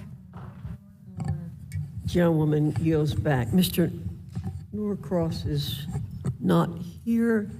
Ms. Jayapal, you're recognized for 5 minutes. Thank you, Madam Chair. The Anti-Defamation League found that reports of anti-Semitism have nearly quadrupled since this point last year, and we're seeing that reflected on college campuses, with Jewish students reporting that they feel unsafe. No student should feel unsafe. I think we all agree. Anti-Semitism, and indeed all forms of hate, have to be rejected everywhere. And while all of you as college administrators have a responsibility to condemn hate and acts of hate in all its forms, including anti-Semitism, I know that you also face the challenge of and the responsibility of ensuring that people can engage in healthy debates of ideas in a way that fosters safety and inclusion for everyone. So I want to thank you for your commitments to work to ensure a continued diversity of perspectives on your campuses, a diversity of faculty with varied lived experiences. I know that my Republican colleagues have been trying to attack DEI initiatives, including the funding for those initiatives, for some time, and I hope that that is clear in terms of some of the comments that have been made. I want to just give Dr. Gay 30 seconds to respond to anything, given the line of questioning that you had right before, in case you wanted to say anything before I go to my lines of question. Thank you for the opportunity, but I'm satisfied that I've conveyed our deep commitment to free expression, recognizing that it's uncomfortable. Thank you, Dr. Gay. Dr. Cornbluth, your institution is one of many that has responded to incidents between pro-Israel and pro-Palestine groups. Many college campuses have been grappling with their responses to prevent anti-Semitism, to prevent Islamophobia and other forms of hate, while also making sure that every student feels safe to express their thoughts in accordance with the principles of free speech and to engage in the idea of critical thought on college campuses, which I think is what many of us appreciated about our college experiences. Can you speak to the challenges that you've faced in condemning hate and acts of hate while making sure that students were heard? And also just want to appreciate the distinction that you made in one of your comments between what we can say and what we should say, and just say that, frankly, I think there's been an explosion, thanks to the previous president in part, that has shattered the norms of what is acceptable to say, and we're dealing with some of the effects of that. But what challenges have you faced in condemning hate and acts of hate while making sure students were heard? Thank you so much. And I have to and say— if you can just pull that microphone right up to you, that would be great. I'm sorry, thank you. I have to say my absolute goal is to ensure the safety of students and the continuity of our research and educational missions. And these recent events have troubled me deeply, and we have mobilized as a campus. I think the most important thing is first knowledge, to understand that, as I mentioned in a previous answer, that our leadership, our students, and our faculty have to have knowledge. But way more importantly right now is these students are thrown together in classrooms, in laboratories, in dormitories every day. This is where the dialogue is taking place. And we have to ensure that they have the tools for constructive communication across differences.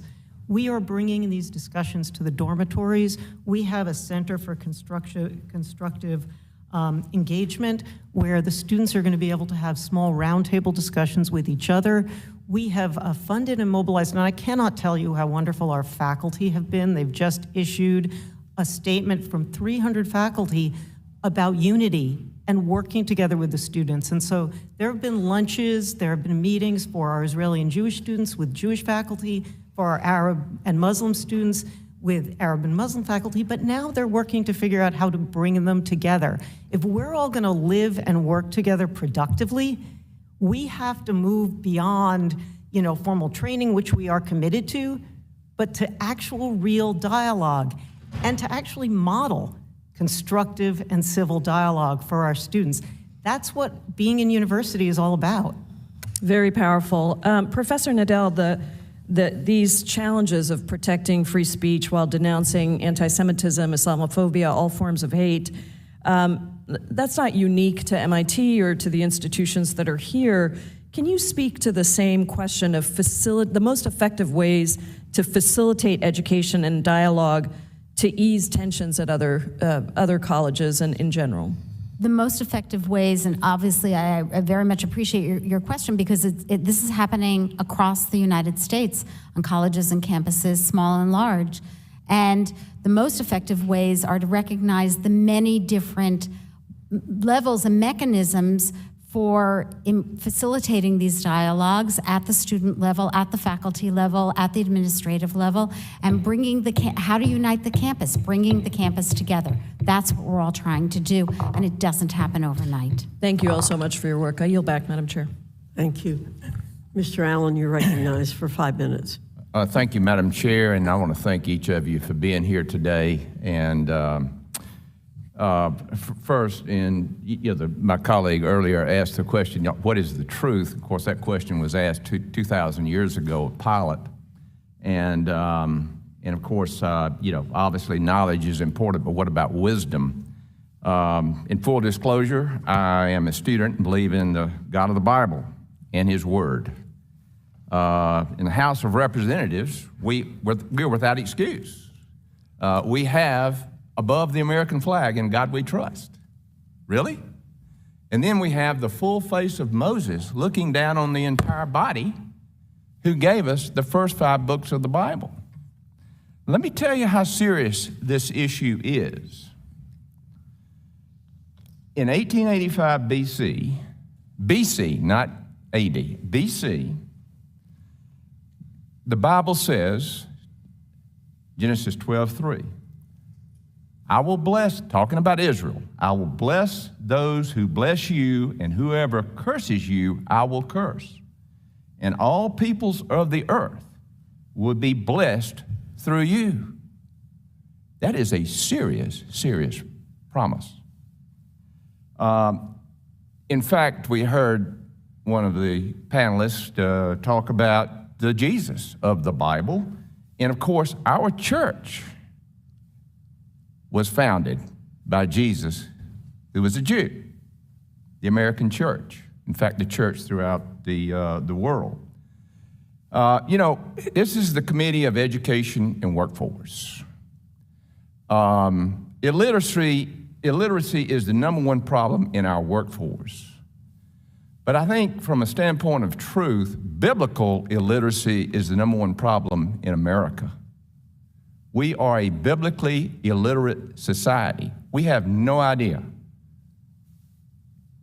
about these promises that are ancient, and this book that the prophecies, every one of them, has come to fruition. Every single one of them. So with that, Dr. Magill, like so many others, I've been extremely disappointed. Dr. Cornbluth. Cornbluth, is that correct? Okay. Kornbluth. At MIT, Israeli and Jewish students were blocked from attending class by pro-Palestinian protests at the school's main entrance.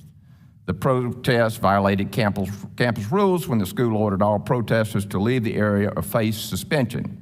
The contingent Jewish counter-protesters left. The pro-Palestinians stayed. Can you explain how that is fair to Jewish American citizens whose rights are being violated when you said because we later heard serious concerns about collateral consequences for students such as visas and that sort of thing? Can you explain yourself there? Yes, thank you very much for the opportunity.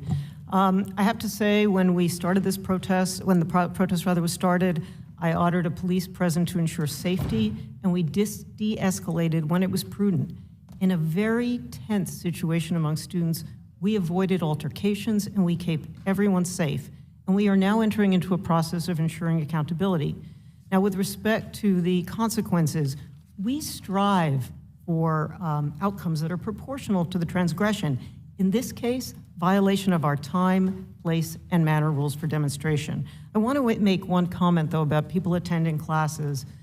First of all, at no time. Well, I'm limited on time here, so could you submit that to us in writing? Absolutely. I have another question here. In fact, going back to talking about wisdom, Proverbs 9:10 says, "The fear of God is the beginning of wisdom." And so with that, President Gay and President Magill, do either of you plan to suspend foreign students who violate the law or school policies? Thank you for your question. Our international students are a vibrant part of our community and contribute significantly to Harvard's strength and are a real source of pride. But all of our students, irrespective of their citizenship, are held accountable to following our policies, including our policies around bullying, harassment, and intimidation. And we hold them accountable for that. Okay, well, Dr. Magill, if you'll submit those in writing, and I have a few other questions I'd like for y'all to answer. Thank you for being here. And Yes, sir. Chair, Thank you, Mr. Allen. Ms. Wild, you're recognized for 5 minutes. Thank you, Madam Chair. I so wish that this hearing was one where we were having a robust intellectual discussion, taking advantage of the brilliant minds that we have in front of us about free speech, the limits of free speech, and so forth. I fear that we have gotten away from that. I think the one thing that everybody in this room would agree on is that not all speech is protected or acceptable. For example, when elected officials lie, that's unacceptable. And that sometimes means that they have to be removed from academic institutions where they may serve on boards, or in the case of Harvard, the Senior Advisory Committee, based on false claims of election fraud. But moving on to the subject of this hearing, let me just say, as a Jewish mother of 2 students who are now fully launched, and I had to send off to college not so many years ago, I am very, very sympathetic to the concerns of the students and the parents about their safety, emotionally, physically, and otherwise. But it's not just about anti-Semitism. It's about all forms of hate speech, whether it's anti-LGBT, Islamophobia, whatever it is, racist language. Our students deserve a place of safety, and again, emotionally and physically. But at the same time, I think of college as the place where we learn to think critically. And to me, that's the most important part of going to college. So here we are in this strange balancing act, and believe me, I feel for all of you, because it is a balancing act that you have to perform. So at what point do we determine, or do you determine, that speech is such that it incites violence or it constitutes hate speech? And I'm going to ask President Magill from my home state of Pennsylvania. You saw a video at the beginning of this, and to the extent that the protests at Penn were referenced, did you see that video as an example of hate speech or speech that would incite violence? I appreciate the question from the representative from the great Commonwealth of Pennsylvania. I mean, that video, just as a human being, was very hard to watch. The chanting, I think, calling for Intifada global revolution, very, very disturbing.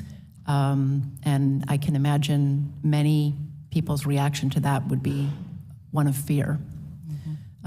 So I believe at a minimum that is hateful speech that has been and should be condemned.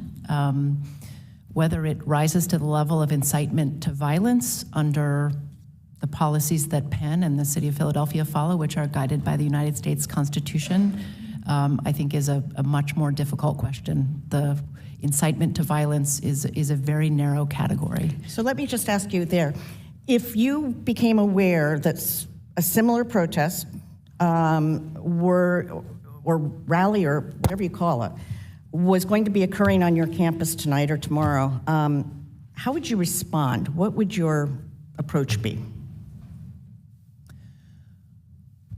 Well, our approach with all rallies, vigils, and protests is that our public safety officers and something called open expression observers are at present at all of them. We have a long-standing open expression policy that makes sure our open expression policies are followed. So I would make sure that those people were there. Our public safety officers usually try to speak to the organizers of the conference and talk to them about what our rules are about protests. I'm sorry, I think I said conference. About protests. Can I just stop you? Because, Yes, as you know, these are really short hearings. Were any actions taken to shut down the protest? I think it was Sunday night, Saturday night, whichever night it was. The Philadelphia police, their what's called their civil action division was the lead on this. And no, I think they were there to make sure there was no incitement to violence and no violence. I don't think any actions were taken. Would you agree that your, in this case, Jewish students undoubtedly felt very uncomfortable following that? I'm sure that's true, yes. And I'm sure you've heard from many of them and their parents as well. Yes, yes. And there were acts associated with that protest which were defacing some buildings, which clearly would unquestionably be a criminal action, and the police are trying to determine who did that. Thank you. Unfortunately, as usual, my time has expired, but I hope we can continue this conversation in another format. Thank you. I want to ask our members to be very careful about the words they use about our colleagues. We don't want to engage in personalities, and so I'm going to ask our members to hold themselves to a higher standard. I now recognize Mr. Banks. Ms. Magill, just weeks before the October 7 terror attacks against Israel, Penn hosted a Palestine Rights Literature Festival. The event featured Mark Lamont Hill, who was fired by CNN for calling for the destruction of Israel. It also hosted and included a member of the Palestinian Youth Movement, which has collaborated with anti-Israel terrorists, and maybe most notably, Roger Waters, the really wacky former Pink Floyd vocalist. The same Roger Waters, by the way, who's publicly used anti-Jewish slurs, desecrated the memory of Anne Frank, and has dressed up as a Nazi and floated a pig balloon with the Star of David at many of his concerts. Why in the world would you host someone like that on your college campus to speak at the so-called Palestinian Rights Literature Festival? I appreciate the opportunity to discuss this. Anti-Semitism has no place at Penn. Why did you invite Roger Waters? What did you think you would get out of him? Anti-Semitism has no place at Penn, and our free speech policies are guided by the United States Constitution. Why did you invite Roger Waters? And Anti-Semitism does not have a place at Penn. And you condemn what Roger Waters stands for. Congressman, prior to the event, I issued a statement calling out the anti-Semitism of some of the speakers at that conference. Specifically Roger Waters. Yes or no? Roger Waters is among them. So yes. you specifically called out a guy who floated pig balloons with the Star of David at his concerts. I called out I haven't seen the condemnation. I'm going to go look for it after this hearing. And I hope I can find that well-recorded condemnation from you. I did call out the anti-Semitism of some of the speakers at a conference that had more than 100 people. In the aftermath of the Palestinian Rights Festival, you and your board chairman wrote a memo outlining Penn's free speech policies. You said, quote, Penn does not regulate the content of speech or symbolic behavior. You wrote, including speech, quote, incompatible with the school's values. You went on to say that Penn does not have a policy against hate speech because, quote, defining and policing robust debate, even with respect to the most disturbing issues, is unwise. That's what you wrote. But in 2013, Penn canceled now Prime Minister Modi's scheduled keynote address at a Wharton-hosted economic forum in the face of opposition from Indian American professors. And for the past year, your administration has sought to punish Amy Wax, a tenured law professor, for her stance on DEI and identity issues. And then you canceled an event with former ICE Director Tom Holman due to disruptive student protest simply because he worked for former President Donald Trump. Ms. Magill, the fact is that Penn regulates speech that it doesn't like. Everyone gets this. No one more than the faculty and students who know exactly where the lines are that they're okay to cross. Why did Penn let Professor Ahmad Amala off the hook, who led hundreds of students in chanting, "There's only one solution, Intifada revolution"? Why does that professor still have a job at your university? Representative, our approach to speech is, as I identified, it follows and is guided by the United States Constitution, which allows for robust perspectives. I disagree with the characterization that we treat speech differently, and I can't discuss any individual disciplinary proceeding. The same goes for Penn professor Ann Norton, who's repeatedly denied Hamas's worst atrocities on October 7. Or how about Huda Fakhreddin, who romanticized the murder of over 1,000 Israeli Jews as, quote, Palestine inventing a new way of life, and clapped as a speaker said Jews should go back to Berlin and Moscow? Why does that professor still have a job at your university?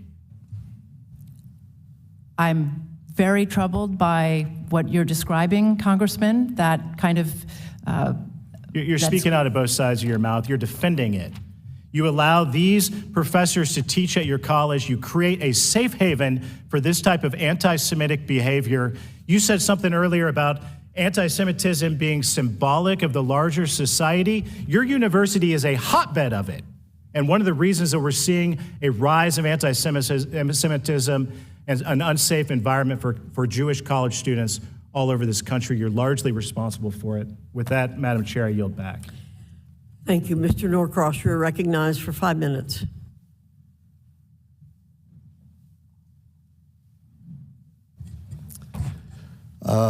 Thank you, Madam Chairwoman, and certainly for holding this hearing on an incredibly important subject that has been thrust upon us, or should I say, has been rethrust. This is an issue that has been before our country and our world for quite some time. But the one thing I do want to state before I go into my questioning is the idea of making this a partisan issue is disgusting.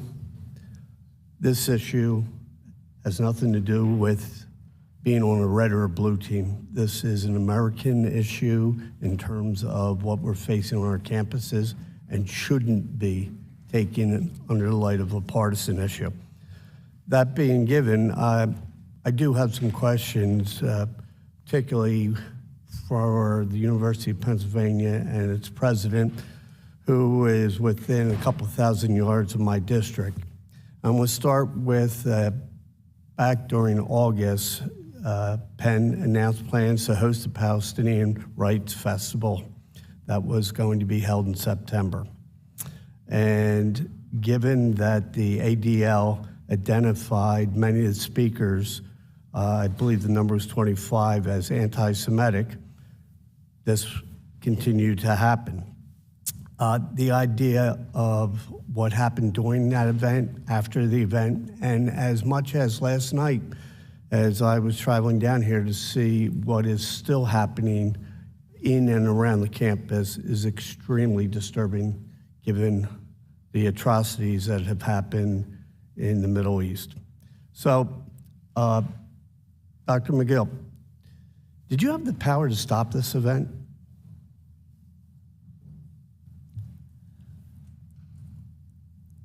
Under our approach to academic freedom and free expression, Congressman, we have probably thousands of speakers to campus every single year. Many of them I disagree with.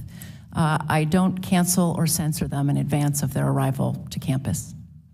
So anytime you use the word censor, so any event on your campus, you would never interfere for the fear of censoring somebody. Is that what you're suggesting?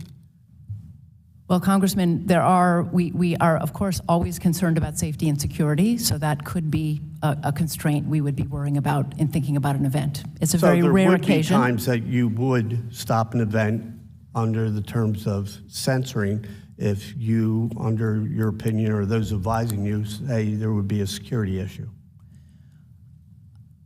Well, our approach is not to censor based on the content, but to worry about things like the safety and security and the time, place, and manner in which the event would occur. So, given what happened in October, you could not see ahead that was going to happen, but the idea that groups coming on that are clearly identified as anti-Semitic would be of a concern. I was concerned about the anti-Semitism of some of the speakers at that conference, and also the timing of that conference was particularly painful because it occurred during the holiest time of the Jewish year.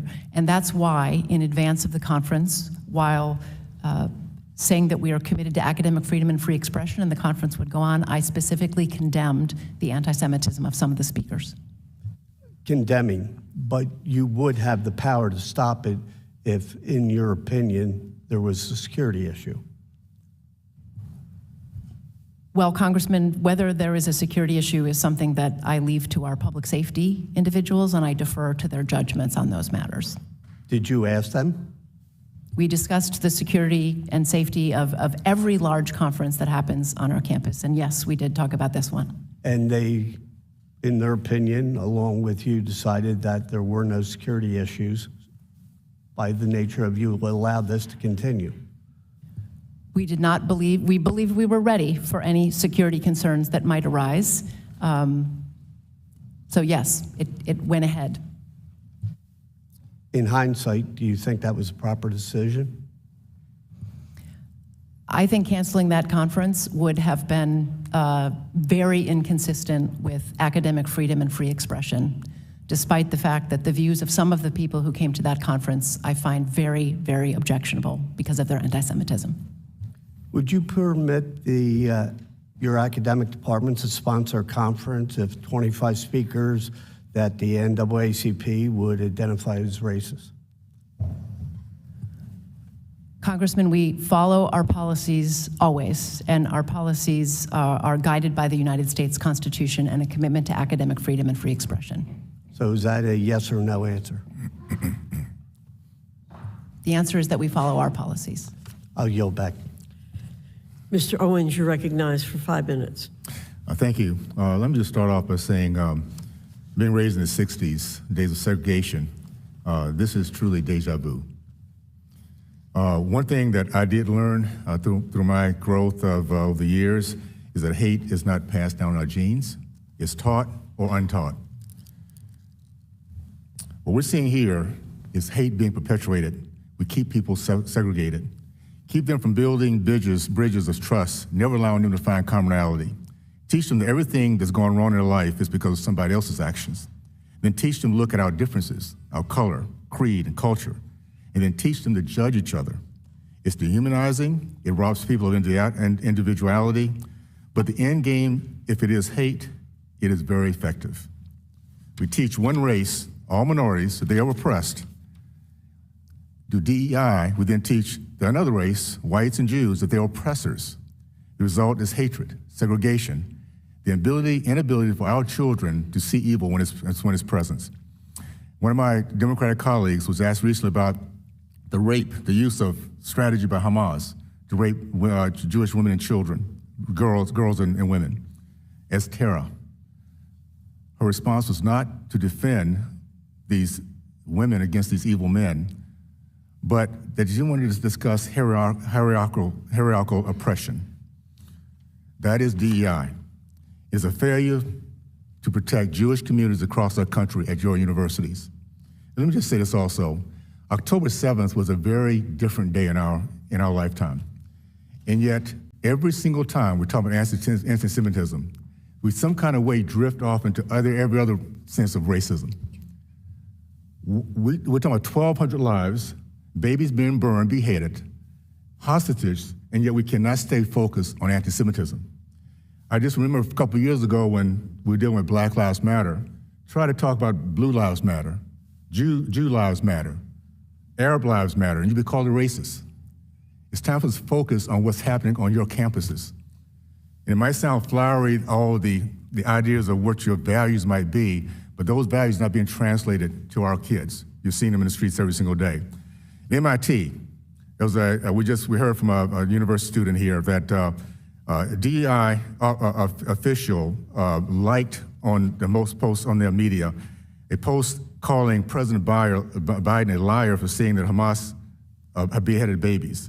She also posted a saying that Israel doesn't have the right to exist, is illegitimate settler colony like the United States. I have a question regarding this idea of segregation, Dr. Gay. Harvard is now have graduations for Black-only graduates, Hispanic-only graduates, and gay-only graduates. How does that bring us together as opposed to dividing us based on color, creed, and all the other things? And by the way, is it okay for a white group to say we don't want other minorities to be part of our graduation? Thank you for the question. There are few scenes that are more inspiring than being. I'm sorry. I'm going to ask you in a way that's going to be very quick because I have a little time. Is it okay to segregate people based on their color? Yes or no?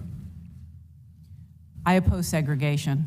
Okay, well, I do too, but it's happening on your campus, okay?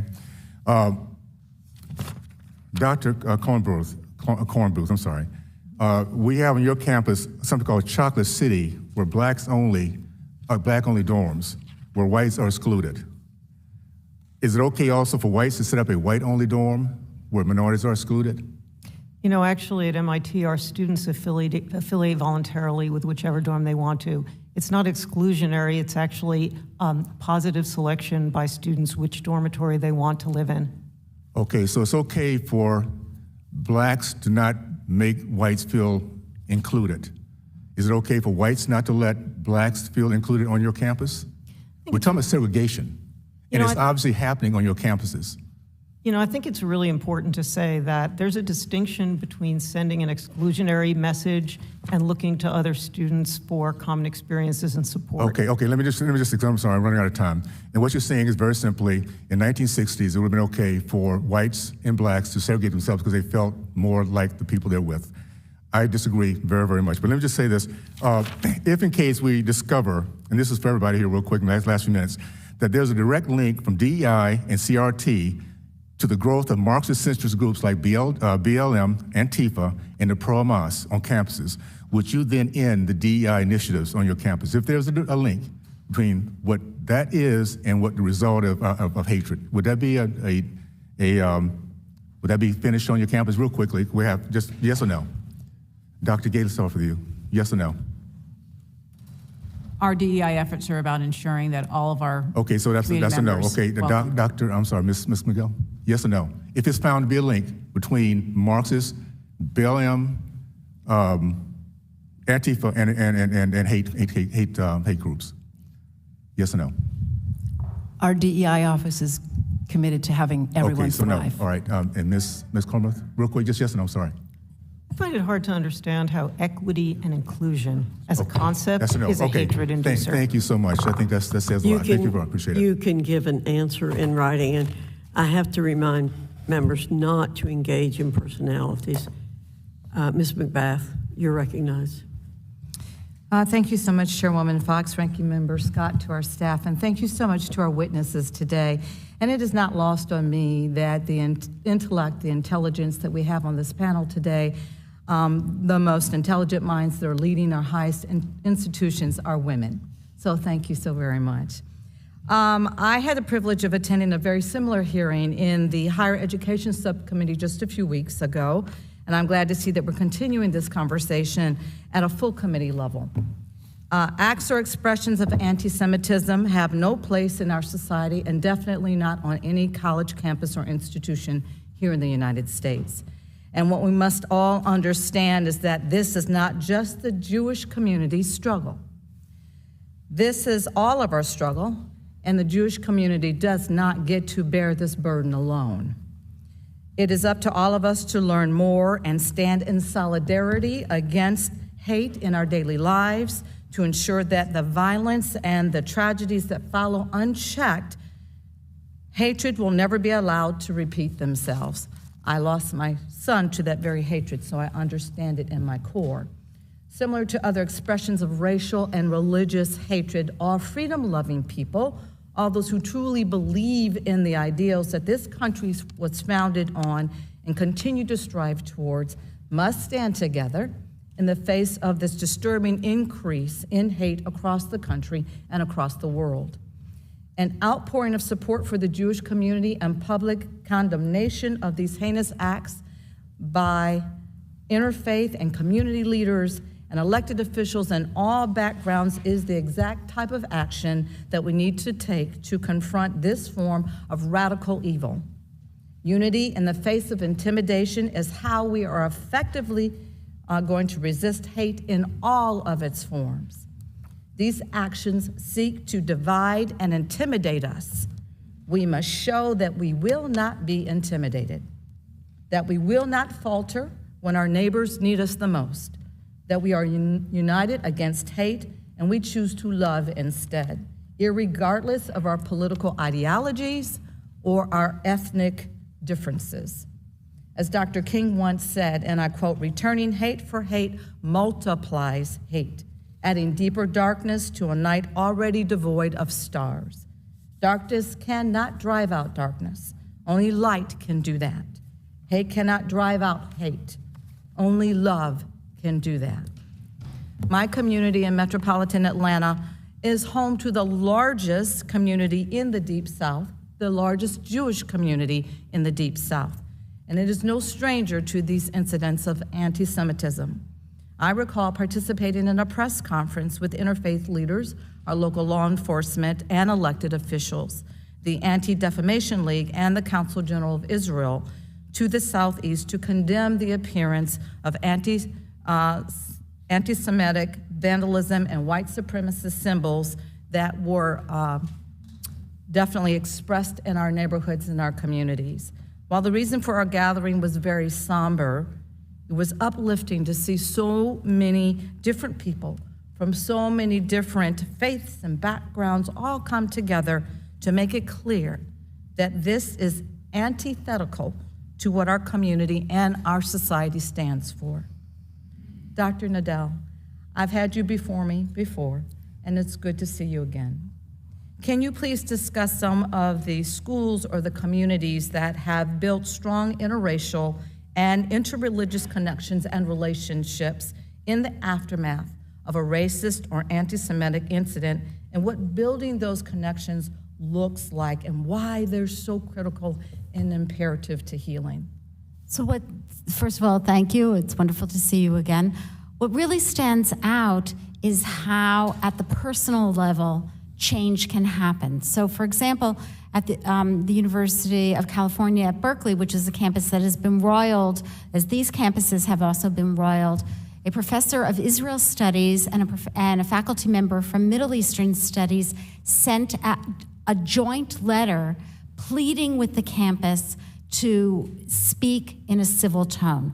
These are two faculty members who do not agree politically on what has been going on, but they got together to write this, and then it was sent out to the entire community. It is those kinds of actions that we need to be applauding, and we need to be elevating and uplifting, and as I said before, they just don't tend to make headlines.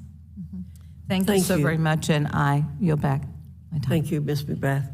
Mr. Good, you're recognized for 5 minutes. Thank you, Madam Chairman.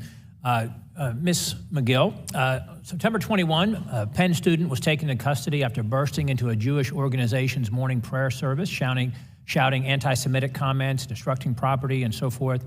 On November 10, after the October 7 Hamas attack, Penn issues an apology for a display of light projected onto campus buildings with anti-Israeli messages, including phrases such as, "From the river to the sea, Palestine will be free," and "Zionism is racism."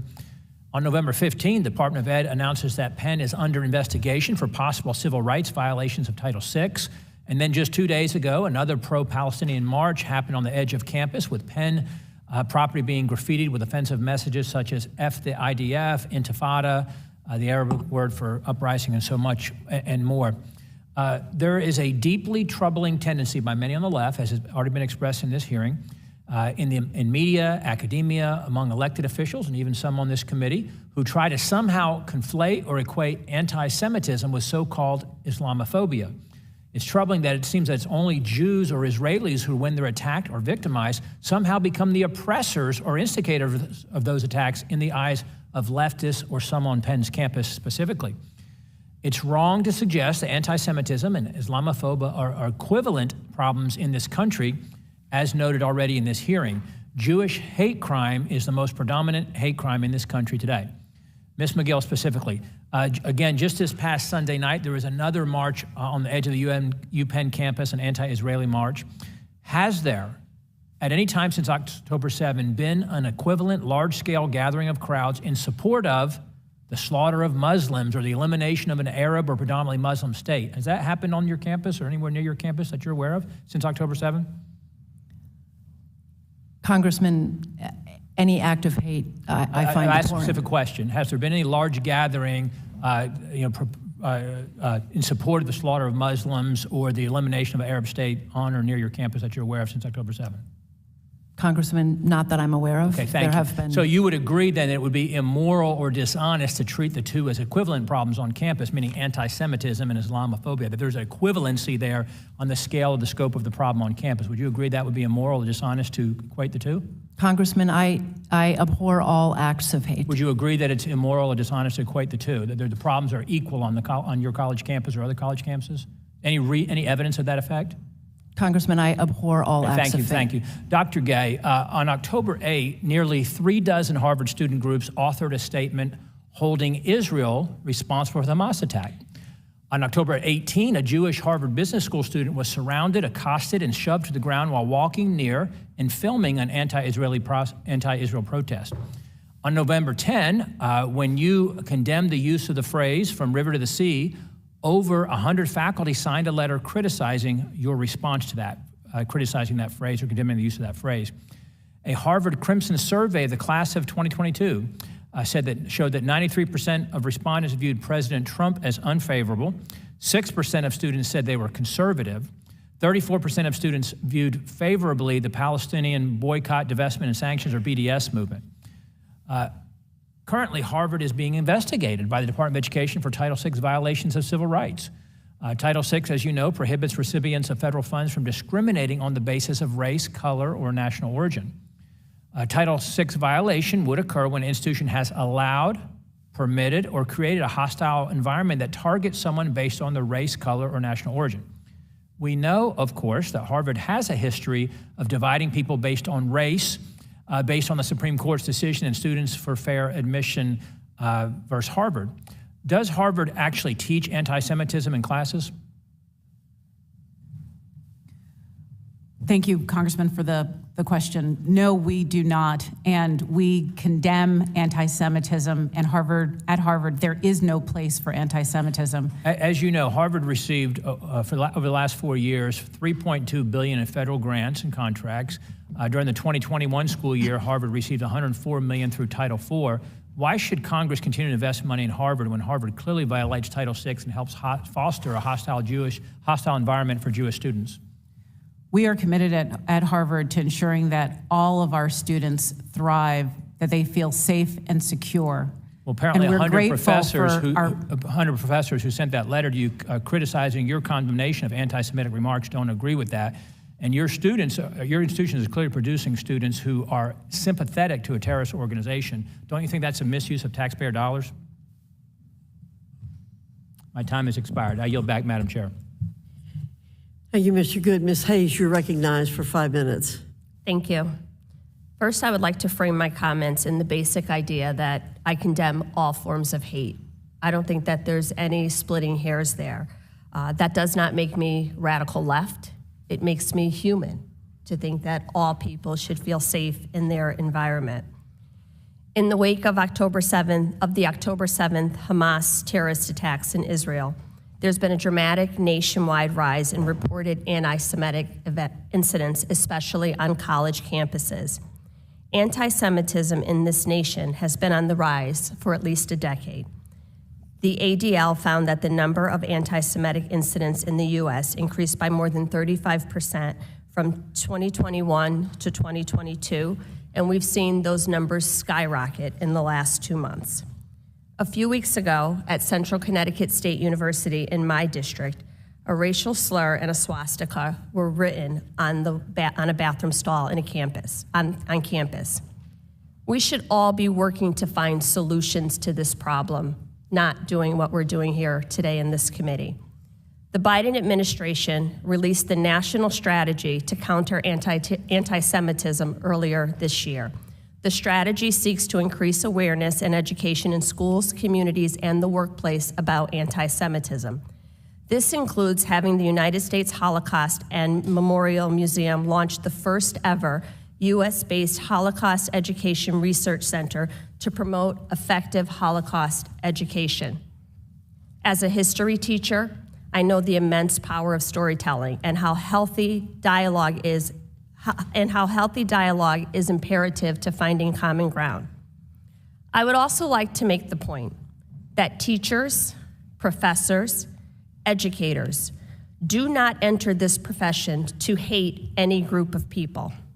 I'm happy to hear that all of the people on the panel list responded to the question by my colleague that you do not collect data on the conservative or liberal views of faculty. I'd argue that that would be unconstitutional. I would also like to note in the case of Harvard, you had a very conservative, notable alum who was invited to join your advisory committee. So diversity of thought is important, and all those views should be welcome on any college campus. President Magill, what steps has the University of Pennsylvania taken in the history to ensure students have an understanding of the history of anti-Semitism in order to address the rise of hate on your college campus? I appreciate the question very much. There are a wide variety of things we do at Penn. We are very proud to be home to a very strong Jewish Studies department with faculty members who are expert, like Dr. Nadell, on the history and manifestation of anti-Semitism. Many students are taking those classes. We are proud to call Penn home to the Katz Center for Judaic Studies, which is a world resource in historical materials about Judaica and anti-Semitism and many centuries of history, actually. And many of our faculty and staff and students participate in programs at the Katz Center through their fellowships and education. And the third thing I'd identify, and there's more to say, we have many student groups that engage with one another across lines of disagreement, and they talk together, usually with the leadership of faculty, to learn from one another and from the faculty. Which is exactly what is supposed to happen on a college campus. I also want to acknowledge the increase in Islamophobia after the October 7th attack. Not so-called Islamophobia, but Islamophobia. Palestinian students on and off college campuses have been targeted. President Gay, in your November 9th open letter to members of the Harvard community, you mentioned specific steps that you are implementing in connection with your ongoing work with the Anti-Semitism Advisory Group. Specifically, you mentioned work being conducted at the Office of Equity, Diversity, Inclusion, and Belonging. I'll also just say that 18,000 complaints have been received by the Department of Education Office of Civil Rights, the same office that my colleagues are trying to defund. 48% of those have been sex discrimination, 32% disability discrimination, and 17% based on race or national origin. We have a problem. We need to welcome and embrace diversity in this country and teach young people why it is important to have a full understanding. My time has expired, and I know I'm going to be gavelled out, so if you can just submit that question for the record, I would appreciate it. And thank you all for the work that you are doing. I'd be happy to. Thank you. Thank you, Ms. Hayes. Ms. Steele, you're recognized for 5 minutes.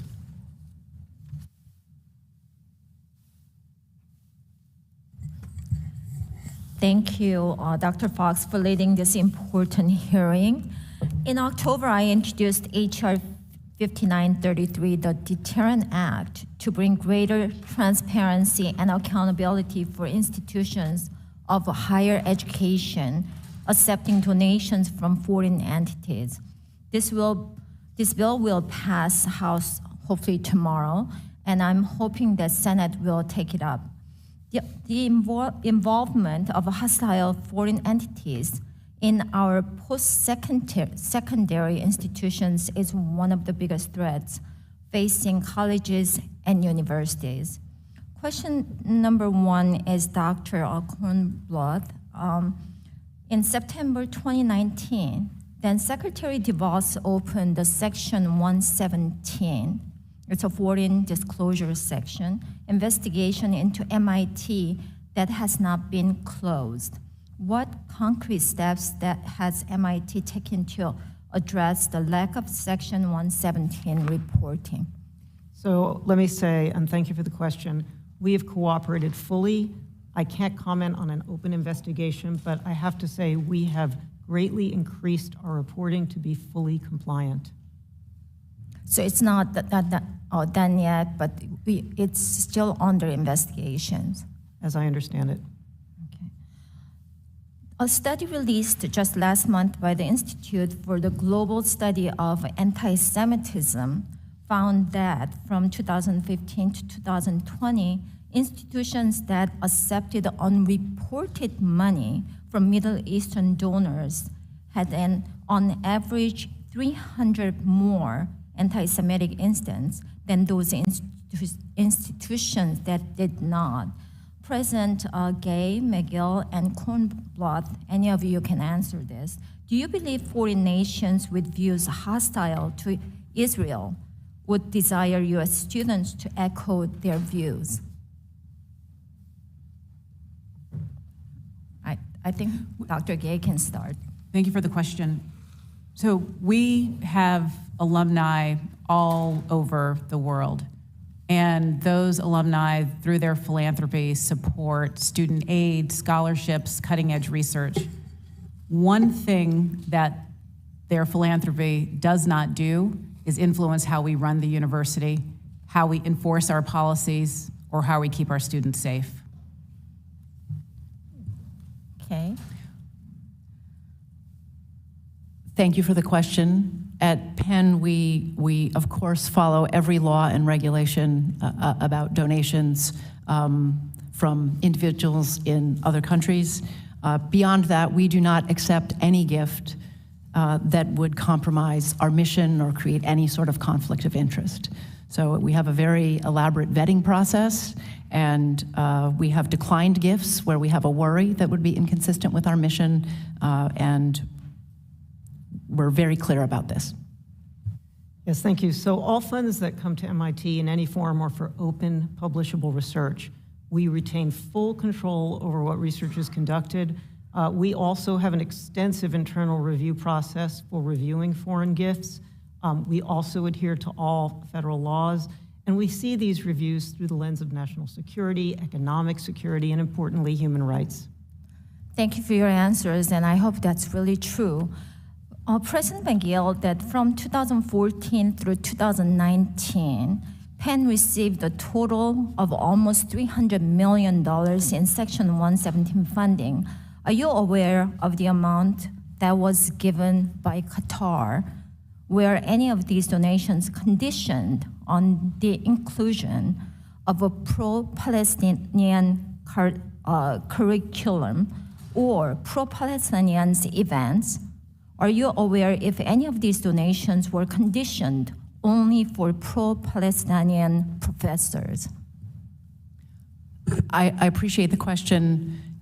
I want to repeat that we follow all laws and we accept nothing that is inconsistent with our mission of teaching, research, and service. And we would never accept conditions on gifts. My understanding is we have taken no government gifts from the government of Qatar. We have a small number of alumni in Qatar who have given some gifts for annual gifts to schools, very small number. But almost $300 million. Congressman, that figure as of funds from Qatar is not one I'm familiar with. That's not what my information tells me. Do you know exactly how much you received from Qatar? In Section 117 funding? The data I have, yes, I am aware of our 117 filings. Maybe I can follow up with you afterwards. That's not consistent with what I understand our 117 filings show, which is no gifts from the government of Qatar and a very small number of annual gifts from alumni living in that country. Dr. Foxx, thank you very much, and I yield back. We'll look forward to a follow-up. Ms. Stevens, you're recognized for 5 minutes. It is absolutely essential that the Committee on Education and Workforce have a hearing about rising anti-Semitism in the United States of America and what is unfolding on our college campuses. In particular, as many of us have the where were you moment on 9/11, I have the where were you on 10/7 moment. When I woke up to the news of the horrific and barbaric attack on Israel and what we learned that unfolded that day in horror, my thoughts went to our college campuses and what would happen on our college campuses, particularly as Jewish students have felt persecuted and attacked, and their families have been concerned for a multitude of years. And I want to say that it is incumbent on us to let Jewish students know that they are supported and that they belong. And we know that the role of university presidents encompasses a lot of things. And in my home state of Michigan and in my home district at Oakland University, our university president, Ora Peskovitz, wrote a very compelling op-ed, and she said, one of my roles is to decipher and distinguish between protecting free speech and tackling unlawful harassment. And I was wondering if our university presidents could chime in on how you balance that and do that distinguishing and also that enforcing to make sure that we do not have unlawful harassment or the incitement of violence on our college campuses. Would you like to start, Dr. Kornbluth? Oh, yes, sorry. Yes, so thank you for raising that. College campuses are a crucible of ideas where students are side by side, and it's part of the education to hear things that they feel are uncomfortable. But to be absolutely clear, speech can become a form of harassment. And our policies make absolutely clear that harassment is punishable. Speech that targets individuals, or again, as we've heard, incites violence on our campus, or crosses the line, these cross the line into harassment. This is taken very, very seriously. Right. And we obviously know that you're subject to the Clery Act and adhere to its rules and clauses. And look, we have now data from the ADL that says that since 10/7, we've now seen a 388% increase in anti-Semitism.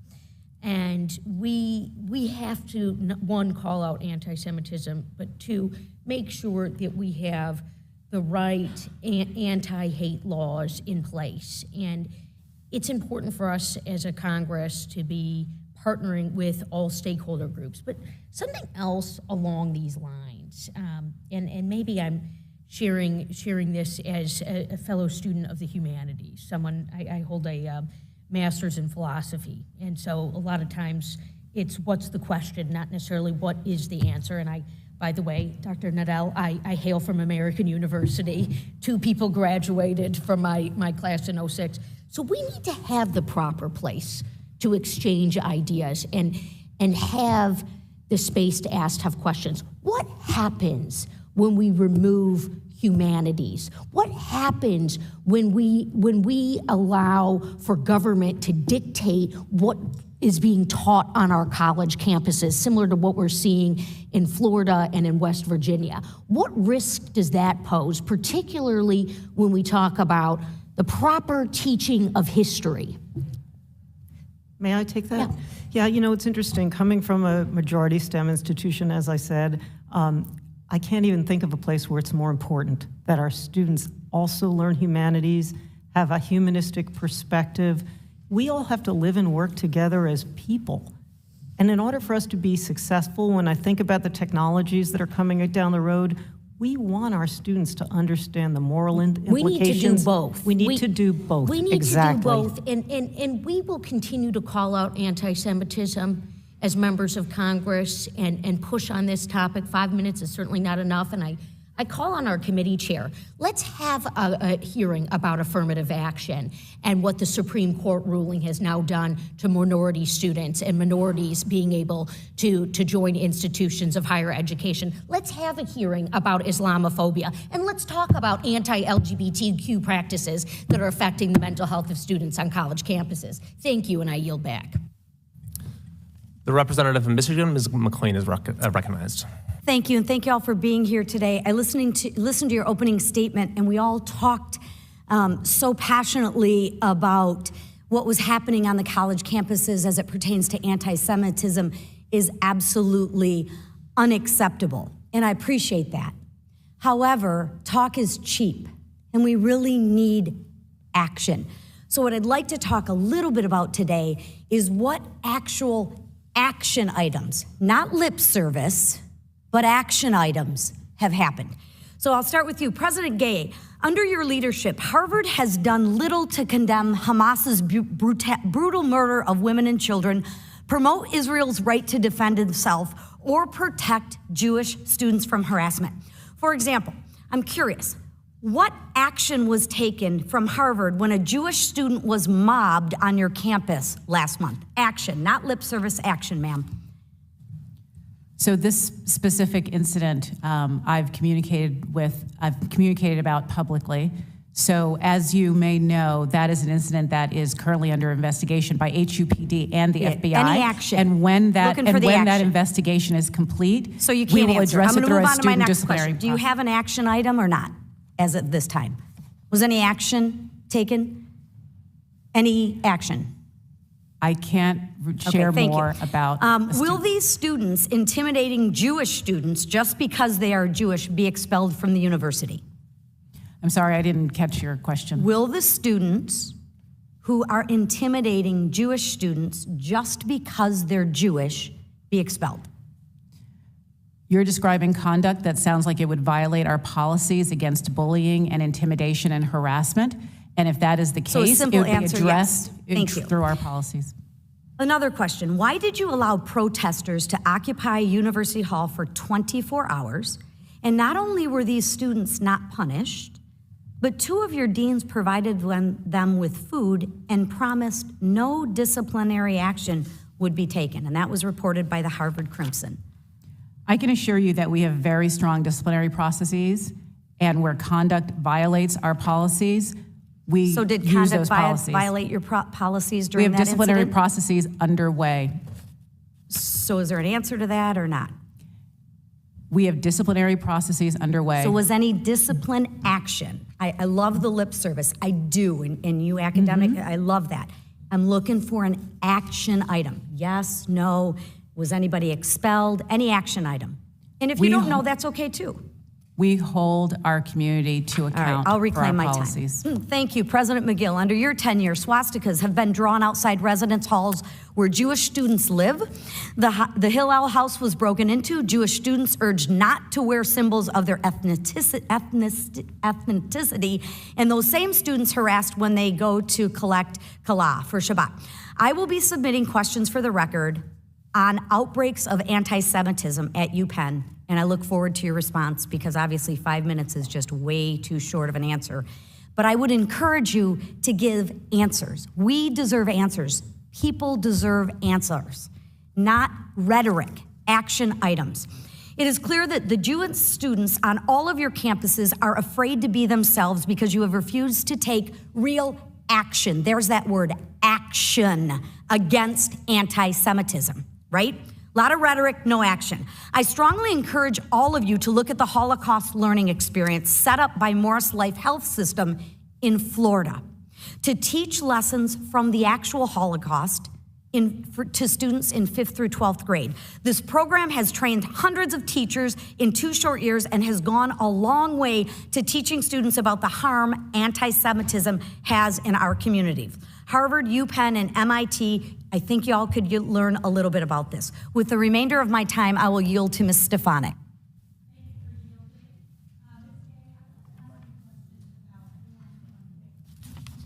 Harvard receives funding from foreign entities and governments which support its Middle East Studies Department, correct? We receive funding from a variety of sources because we have alumni from all over the world. But that is correct, right? The Middle Eastern Studies Department? We receive funding from various sources. It's a yes sources. Or no. Are you not aware where the Middle Eastern Studies Department receives funding? We receive funding from various sources. I am asking you a yes or no question. You are under oath in front of the United States Congress. You are giving lip service provided your attorneys. It's a yes or no question. Harvard receives funding from foreign entities and governments which support its Middle Eastern Studies Department, correct? We have alumni all over the world, and we benefit So the answer is correct. from their Yes? philanthropy. Yes? The answer is correct? We receive support from our alumni from all over the world, from individuals. And what amount of support is that reported to the federal government? I'd have to actually look at our filings. You don't know? As the president of the university, you don't know? Not that particular number. It's No, I don't. $1.5 billion over the past 3 years. Are you aware of that? I don't know if that is the correct number, but that's the number you've shared. Has Harvard reported all Regular of order. the federal... Oh, my time. Ms. Manning, you're recognized for 5 minutes. Thank you, Madam Chair. For years, virulent anti-Semitism has been on the rise on college campuses. And sadly, since October 7th, the October 7th Hamas terrorist attack, campus anti-Semitism has skyrocketed on your campuses and all across the country. It is shocking, it is pervasive, it is threatening, and it is stunningly visible. The fear Jewish students are facing is real and it's justified. Jewish students are trying to get an education while entrance to their classes are blocked by protests outside and inside classroom buildings. They sit in classes disrupted by protesters with bullhorns accusing Israel of genocide, with students chanting, "Long live the Intifada." And by the way, as we all know, the intifadas in Israel included years of terrorist bus bombings and restaurant bombings that resulted in countless deaths of Jewish and Arab civilians. Jewish students in college dining rooms are confronted with banners that say, "From the river to the sea," a phrase that calls for the end to the Jewish state and the killing of Jews. Don't take my word for it. You can listen to the leader of Hamas, who has been quite vocal about what that phrase means. A Jewish student at Harvard was asked by the professor to leave his class because the other students weren't comfortable having their discussion in front of that Jewish Israeli student. Jewish students have been pushed, spat upon, punched, and told not to leave their dorms for their own safety during protests. A Jewish student in my home state was told to rewrite a paper he wrote that supported an Israeli view of the conflict, or he risked failing the course. And Jewish students had their class interrupted when a professor told the students that they were going to take a break so that all the students could go with him to attend the anti-Israel protest on campus.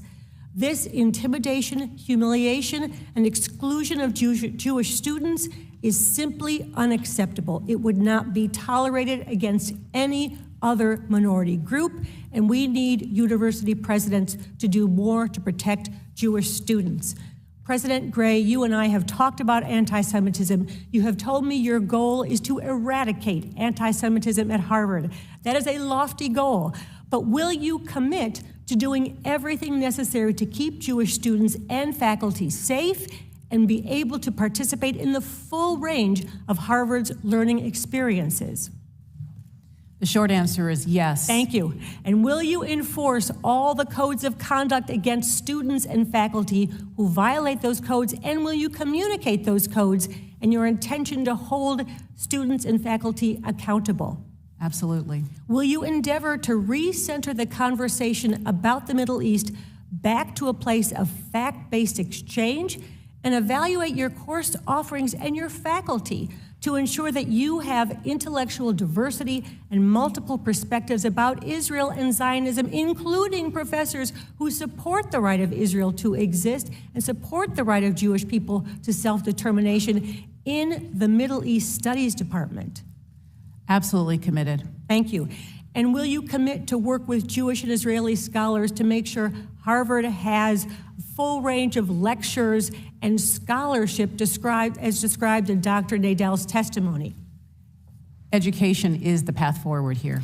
So I understand that you have condemned the phrase "from the river to the sea," but I also know that the Harvard School of Public Health has a course called The Settler Colonial Determinants of Health that introduces students to the concept of settler colonialism and its health equity implication. It uses case studies in the United States and Palestine and talks about poor health outcomes for indigenous and other non-settler communities. President Gray, are you aware that Jews were indeed indigenous to the land of Israel and have lived there for 2,000 years? I do know about the long history in Israel. So what is Harvard doing to educate members of the community about these phrases and other false accusations that Israel is a racist, settler, colonialist, apartheid state, given that Harvard is actually teaching courses with the underlying premise that Israel is a settler colonial state? We have faculty, we have outside speakers who come and over the last couple of months in particular have been providing more insight into the nature of the conflict and the ways forward. And obviously we have more work to do, and that's part of how we're going to eradicate anti-Semitism on our campus. Sadly, my time is expiring, but I'd like to follow up on that and other courses at Harvard, and I'd also like to follow up with Ms. Magill about how her students felt, her Jewish students felt, after the Palestinian writers' meeting, and whether they in fact felt threatened and intimidated. Thank you, Ms. Manning. Thank you, Madam Chair. Ms. Miller, you're recognized for 5 minutes. Thank you. Dr. Gay, when Harvard allows foreign students to enter the U.S. on a student visa, you are responsible for ensuring that they uphold our American values of free speech and free exercise of religion. Harvard can expel students who are here on a visa if they commit acts of violence or threaten violence against American citizens, which would terminate their student visas. Dr. Gay, has Harvard expelled any foreign students who are here on student visas for threatening violence against American students? Our international students are an enormous source of pride for Harvard and part of our strength as an institution. Absolutely. And we hold those students accountable. Have you expelled anybody? We hold those students accountable to the same set of disciplinary processes that we hold all of our students accountable to. So you have not expelled anybody? I'm assuming your non-answer is an answer to the students. They now know you have not expelled any foreign student for threatening the Jewish students. Dr. Gay, if Harvard found out that a student organization was taking money from or coordinating with a foreign terrorist organization, would you immediately suspend that student organization? So our student organizations are recognized on the condition that they comply with Harvard policies. When they violate those policies, there are repercussions. Thank you. Ms. Magill, today you said that you defend free speech at UPenn and follow the U.S. Constitution to determine your speech guidelines. Would you allow President Trump, who is a graduate of UPenn, to speak at UPenn if a student group invited him? Yes. That's excellent. I'm sure President Trump will be happy to hear that you would welcome him on the UPenn campus. Ms. Magill, earlier this year, a former UPenn student told the House Judiciary Committee that she was forced to undress and change next to a grown man with male genitalia 18 times a week in the locker room. Ms. Magill, do you think it's appropriate for UPenn to force young women to change in a locker room with biological men against their will? I appreciate the question. At Penn, we follow the rules of competition, and if a student complies with the NCAA rules, they can compete for Penn. Yes, this is a clear violation of Title IX. You are violating the civil rights of your female students, and you will be held to account for it. Ms. Magill, as president of UPenn, can you give us some insight into why Joe Biden was paid almost $1 million by UPenn? What were his responsibilities when he is at UPenn? Did he teach a class?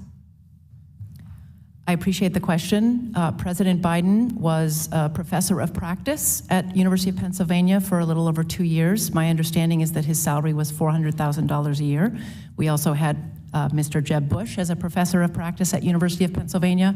President Biden had a wide variety of obligations. He was in many different classes. What obligations exactly did he have? He held seminars, he was in many different classes, he interacted with thousands of students over the time he was there. He invited speakers. The goal of the center was to enhance— For $400,000, anonymous Chinese donations poured into UPenn after your university hired Joe Biden, and he appeared to have a no-show job. The House Oversight Committee is going to get to the bottom of this, and I yield the remainder of my time to Dr. Foxx.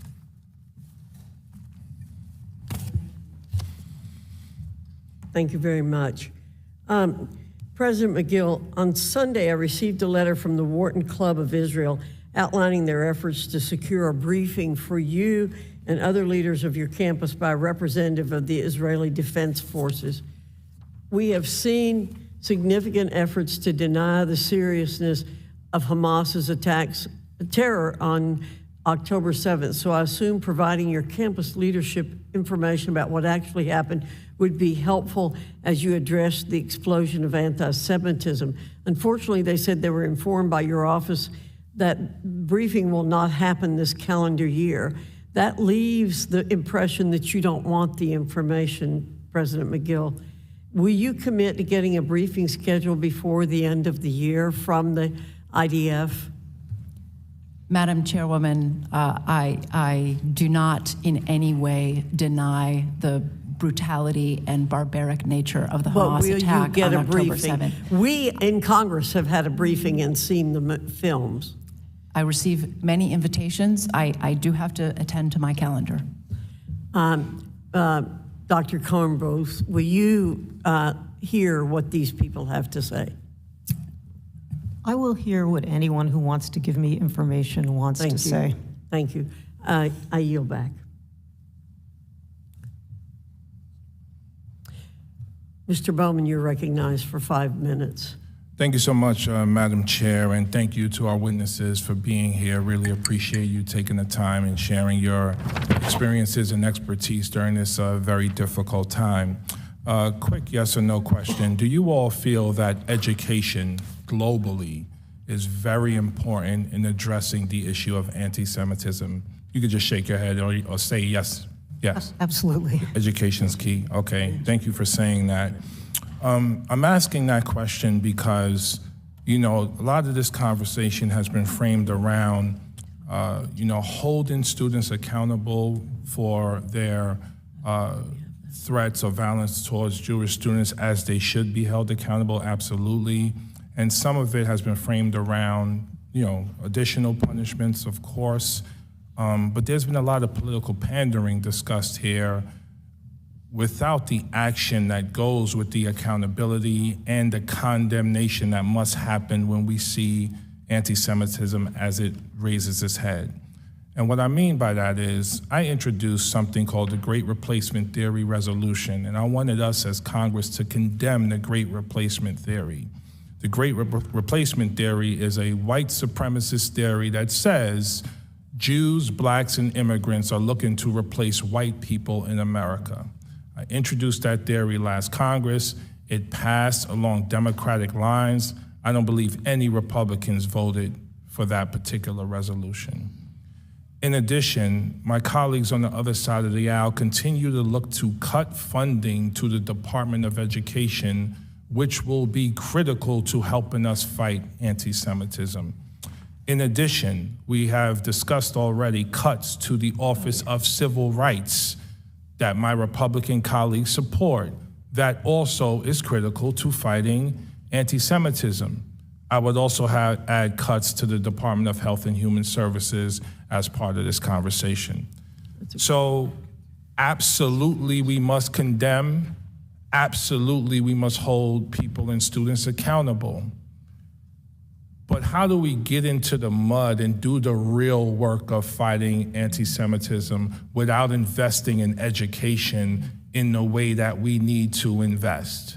Not just at the higher education level, but in our K-12 schools as well.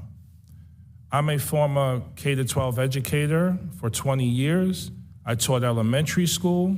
I was a dean in the high school, and I was a middle school principal for 10 and a half years. Our kids read the Diary of Anne Frank. I've had students who have gone to the Holocaust Museum. I still have students in my district from the Bronx, black or brown, visiting the Holocaust Museum, becoming educated and wanting to learn more. Talk to me about the need, not just for you all as leaders in higher education, but every single person in this room's responsibility to fight anti-Semitism and anti-hate in all its forms. And I just want to add, we have an original sin in our nation of slavery and discrimination. That sin continues to evolve as segregation, separation, and a lack of understanding and empathy of knowledge of each other. Can you just speak briefly to all of that? We'll start here and go down the line. Yes, thank you, Congressman Bowman. This actually echoes what I had said earlier, which is it's every single one of our responsibility, and this is why I am heartened by the full MIT community taking up this problem. It's a human problem, yes, person to person. So I appreciate what you had to say about this.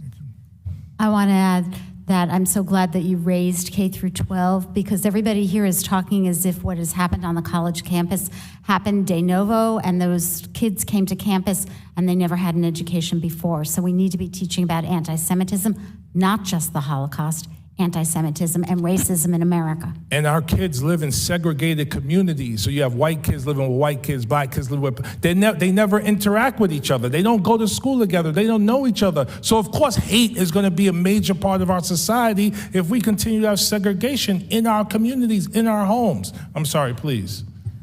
Congressman, I so appreciate what you asked, and I think one of the thoughts I have is that the immediate action is very important, and the calling out of the hateful action, and for the longer term, it's an all societal education obligation, as well as every one of our responsibilities to be fighting anti-Semitism. Thank you, Dr. Gay. Thank you so much for your question. We have spent a lot of time here talking about the importance of accountability for behavior that crosses the line. We've talked about how important it is to denounce language that offends our values. As we should. But it's, as we should, but ultimately the path forward is education. It's education about the history of this hate and this bigotry. It's also education about how it manifests in the present and what modern anti-Semitic tropes look like. And it's also education about how do you actually engage in civil dialogue on really complex and divisive issues. Thank you so much. I yield back. Ms. Letlow, you're recognized for 5 minutes. Thank you, Dr. Foxx. To our university presidents, yes or no, have you established rigorous programs and rules to address and prevent sexual harassment and violence against women on your campuses? Yes or no? Dr. Gay? Yes. Yes. Ms. Magill? Yes. Yes. Yes. Thank you. Please bear with me because as a mom, a daughter, and a woman, what I'm about to share is hard. An article from CNN, which examines the Israeli investigation into acts of sexual violence by Hamas during the events of October 7th, includes a testimony from a female witness of the Nova Festival attack. Quote, "They bent someone over, and I understood he was raping her. And then he was passing her on to someone else. The woman who was not identified said of what she saw. Quote, she was alive. She stood on her feet and she was bleeding from her back. I saw that he was pulling her hair. She had long brown hair. I saw him chop off her breast and then he was throwing it toward the road. Tossed it to someone else and they started playing with it. The witness added, I remembered seeing another person raping her, and while he was within her, he shot her in the head. This is just one of hundreds of accounts of sexual assault that happened on October 7th. Dr. Gay, an article in the Harvard Crimson dated October 10th, includes a statement from the Harvard Undergraduate Palestine Solidarity Committee, co-signed by 33 other student organizations at Harvard. I'd like to read the statement to you. Quote, we, the undersigned student organizations, hold the Israeli regime entirely responsible for all unfolding violence. How, Dr. Gay, do you reconcile the blatant hypocrisy of allowing your students a forum to promote and celebrate terrorist groups that make the rape and mutilation of women and children a core function of their operations, while at the same time working for years to combat sexual violence towards women, and by allowing a month to pass before addressing with a real plan and the demonstrations and intimidations on your campuses? What message is this and this delay conveying to your women on your campuses? I can only imagine how terrifying it is to be a Jewish woman on any of your campuses. Just last night, a Jewish student from MIT wrote to me that she felt fearful and was forced to leave her study group during her doctoral exams because someone in her group told her that the women at the Nova Festival deserved to die because they were partying on stolen land. Now, while I am grateful for your condemning of anti-Semitism in statements to your students and to this committee, it's not enough. There has been no real action to hold anti-Semitic students accountable for their behavior. They should be expelled. The bottom line is that the buck stops with university presidents, and all students should feel safe on a college campus, especially in this case, Jewish women, as it would be terrifying to know that my administration is not doing more than simply condemning student groups perpetuating terrorist messaging. And as a former administrator myself in higher education, this is a major step backward in all that we have done to stand up against sexual violence towards women. I have always defended higher education in this institution, but quite frankly today, I am embarrassed. I yield back the remainder of my time to Ms. Stefanik. Dr. Gay, did anyone contact you about flying the Israeli flag over Harvard Yard? Yes. And the decision was made not to allow the flag to be flown over Harvard Yard? It's been standard protocol at the university for years to only fly the American flag unless we have a visiting dignitary. So the decision was made to allow the Ukraine flag to be flown over Harvard Yard? That was a decision that was made by my predecessor as an exception to a long-standing rule. So it was an exception. So you made an exception for the Ukrainian flag, but not the university made an exception for the Ukrainian flag, but not the Israeli flag. That was a choice made by my predecessor. Are you aware that there are stickers that are placed on Harvard University Dining Services food calling for Israeli apartheid? It says, warning, Sabra funds Israeli apartheid and the murder of Palestinians. Is that acceptable? I can assure you that we have strong disciplinary processes when there are violations of our rules. And this is a violation of the rules? I can't see that very clearly, but... Are you not aware of the stickers being placed on the food items provided to Harvard students? I do recall an episode like that. And there are disciplinary actions ongoing? Given students' privacy and FERPA, which I'm sure you know well, I will not say more about these particular cases other than to say that disciplinary processes are underway.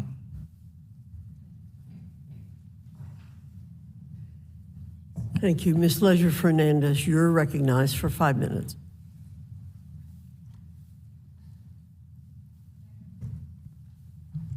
Thank you very much, and thank you to the witnesses for being here.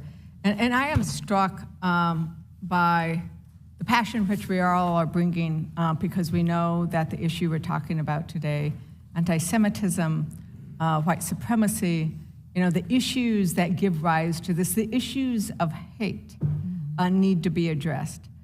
what saddens me is that my colleagues on the other side of the aisle recently passed an appropriations bill out of the committee that would cut funding to the Office of Civil Rights by 25%.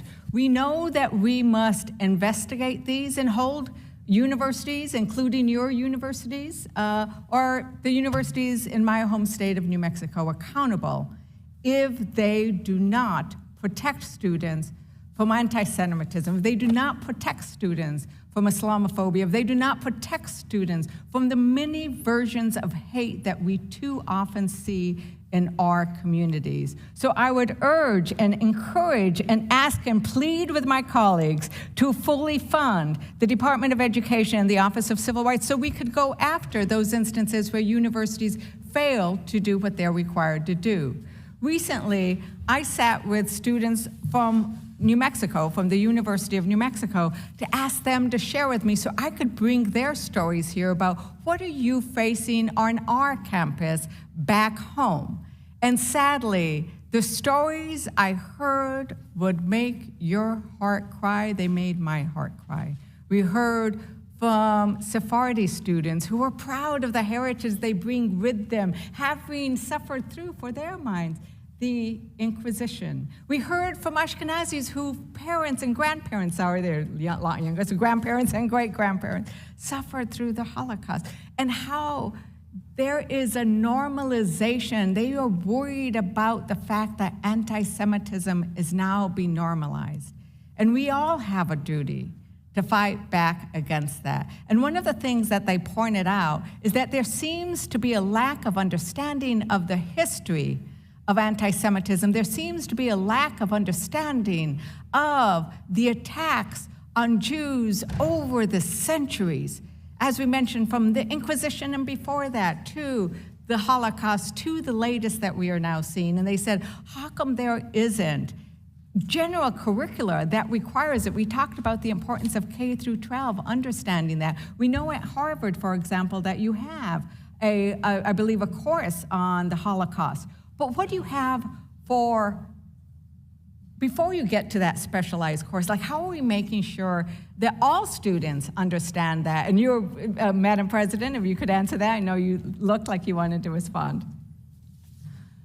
You're making an excellent point. So already in our curriculum, there are so many opportunities for students to learn more about the relevant history. But I think one of the things that has become apparent over the last couple of months is that we have to find ways of making that education more broadly available to our campus community, to all of our students, and also to our faculty and to our staff. And we have work to do on that for sure. And because this idea that Jewish students and that Jews are not indigenous to these lands, I think is something that needs to be pushed back against, right?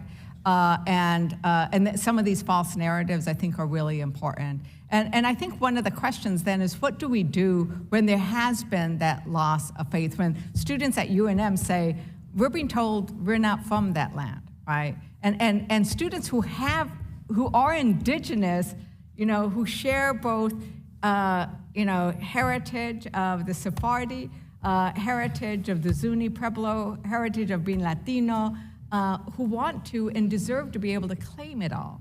Like I would ask, and maybe Dr. Nadell, or I think you wanted to say something, how do we regain that trust? So what you're saying is really, really important. We're making a real effort to educate our students on the history of the Middle East. Our Center for International Studies has organized an online course and really understanding the facts. The other thing I do want to say, though, about your comments on the Holocaust, as the last survivors of the Holocaust are passing away, it really behooves us to make sure our students at all levels understand the history of the Holocaust. And as you say, this starts at K-12, not just once they get to us at university. Dr. Nadell, did you want? I would just add that the magical word, online, we can really reach millions and millions of people with online programs about this history. Thank you, and with that, my time has expired and I yield back. Thank you, Ms. Leisure Fernandez. Mr. Kiley, you're recognized for 5 minutes. President Gay, a few months ago, the Foundation for Individual Rights in Education released its rankings of how good colleges are at protecting free speech. And out of 248 schools ranked, Harvard ranked dead last, number 248. In fact, it was the worst score in the history of the rankings, 0 out of 100. Now, you've quibbled with the study, the methodology, but you don't get to be dead last without there being some truth there. And yet, in the aftermath of October 7th, including several times today, you've repeatedly stressed Harvard's commitment to free speech. You've certainly been more outspoken about free speech after October 7th than you were before. I don't think there's any doubt about that. So anyone looking at this objectively will see that you had literally the worst record in the country on free speech. And it was only once chants of globalize the Intifada started disrupting classes and harassing students that you suddenly became a stalwart for free speech. Do you understand why that's troubling to people?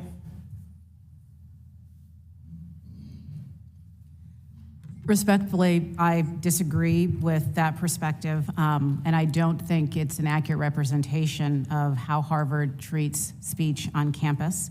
We are committed to free expression and making space for a wide range of views and voices and opinions. It's bedrock well, thank you, Dr. Gay, value but to our I asked if institution. you understand why people are troubled, and you proceeded to try to defend yourself, which suggests to me that you don't really understand and haven't adequately tried to. So I'm going to ask you a few questions, and I'd really appreciate a yes or no answer if you could.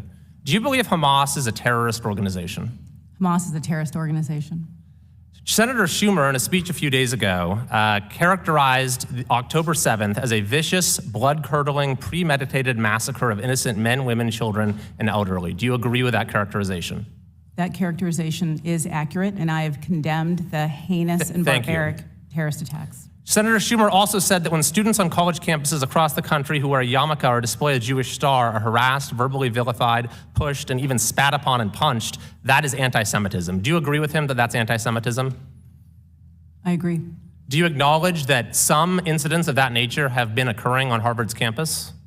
I have been talking with students over the last couple of months, and they have shared searing testimony about some of the things that they have experienced. And I'm glad you've made that outreach. But if you were talking to a prospective student's family, a Jewish student's family, right now, could you look them in the eye and tell them that their son or daughter would be safe and feel safe and welcome on your campus?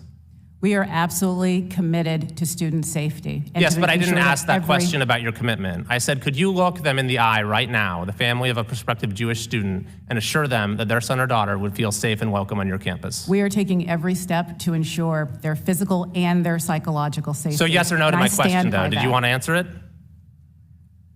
I guess not. I have answered your question. Would you say that a person who is an avowed neo-Nazi is someone that you would want to be part of the Harvard community?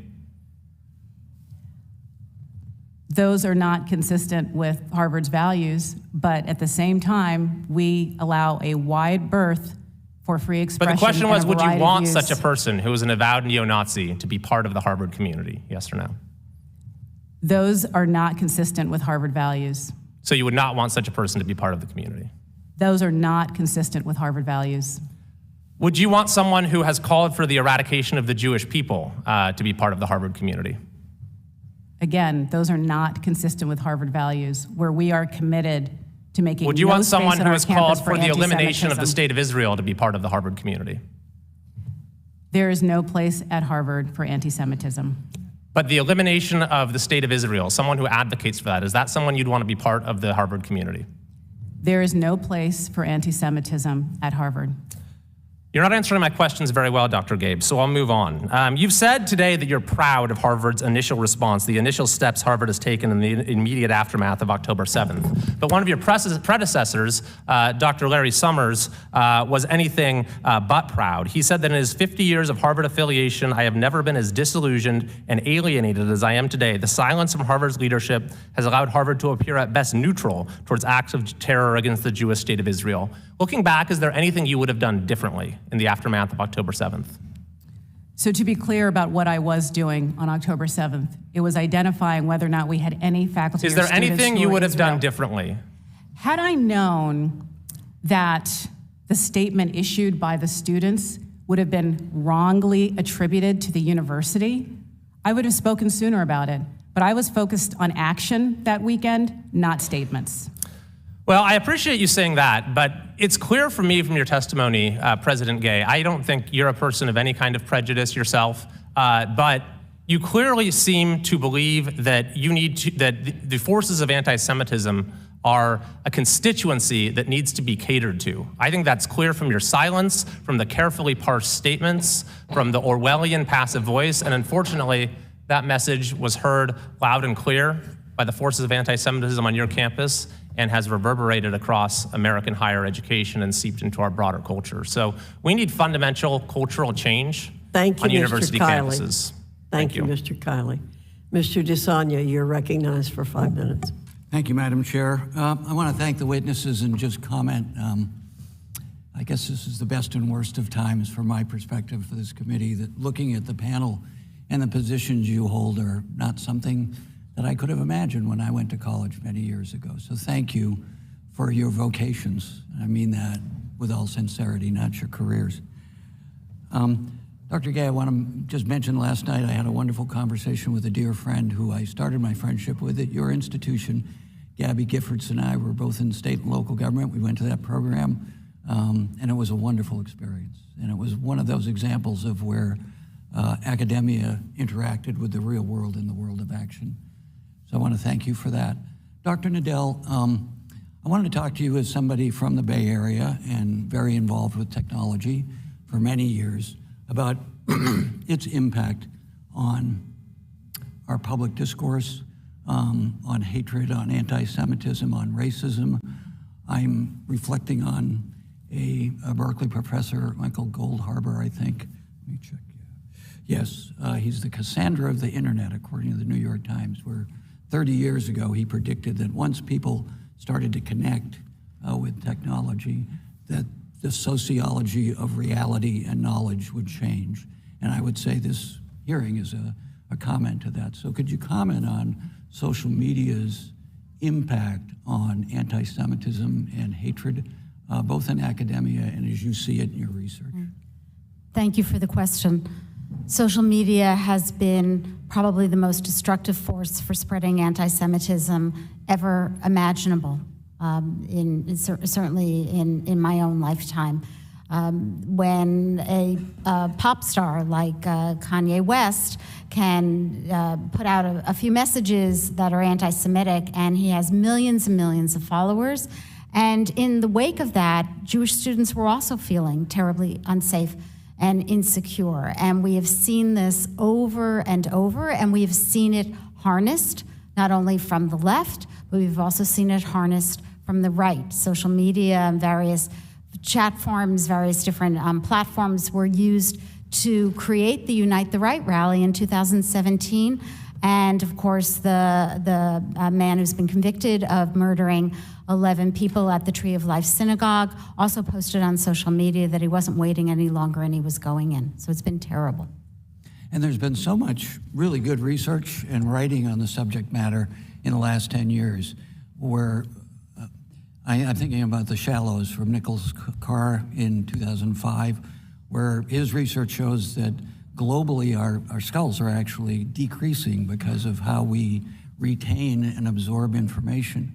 So all of this on the educational side, and I'll ask, maybe starting with Dr. Gay, this is about the short-term political moment that we're in, but I'm equally concerned with, and I've had this conversation with the chair and the ranking member, about what you see in education, that our brains are changing because how neuroscience and everything we've learned because of research about how this works in the last 50 years. But until the Congress figures out how we roll in this committee, what is it doing to young people? In Nicholas Carr's book, in The Chaos Machine, Susan Lin, a distinguished member of your faculty, I just had a lovely conversation about her book, about who's minding our kids. I can't help but ask this question because it's part of the larger long-term problem that this committee really should be dealing with in a nonpartisan, thoughtful way. What do you see when it comes to cognitive development and your students? So recognizing that I'm not an expert, particularly on adolescent development or on social media, but will share an observation, which is that one of the things that's been laid bare over the last couple of months is how ill-equipped the community is and has been to deal with dialogue in moments of crisis. And instead, what is substituted for that is the social mediaification of dialogue. It's intemperate, it's ahistorical, and just mean. And it's a way of engaging that has been deeply socialized through social media and is reflexive for a lot of the students on our campus. Dr. Kornbluth, just because I just finished a book, Reestablishing Conversation, by one of your faculty who talks about this. Yes. Maybe you can just briefly. No, I agree completely with President Gay, and I would say that, social media is like a drug, right? It's addictive, and it reinforces over and over again messages regardless of their truth. And so as educational communities, we need to strive for making sure our students know truth and speak to each other as human beings. That's beautiful. Thank you, Madam Chair. Hopefully we can have a further discussion about that particular issue in this committee. I yield back. Thank you, Mr. DeSagne. Mr. Bean, you're recognized for 5 minutes. Thank you very much, and good afternoon to you, and good afternoon, panelists. Thank you so much for being here and your testimony today. There's a problem in your testimony, and I don't know if you know it. You've testified that you value free speech so much that it doesn't harm.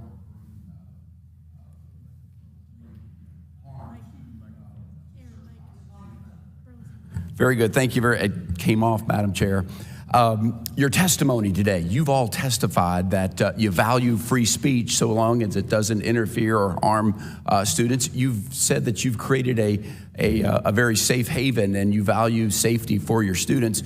The problem is the evidence doesn't support your testimony. Just as we started our meeting, the videotape showed what's really happening on your campus.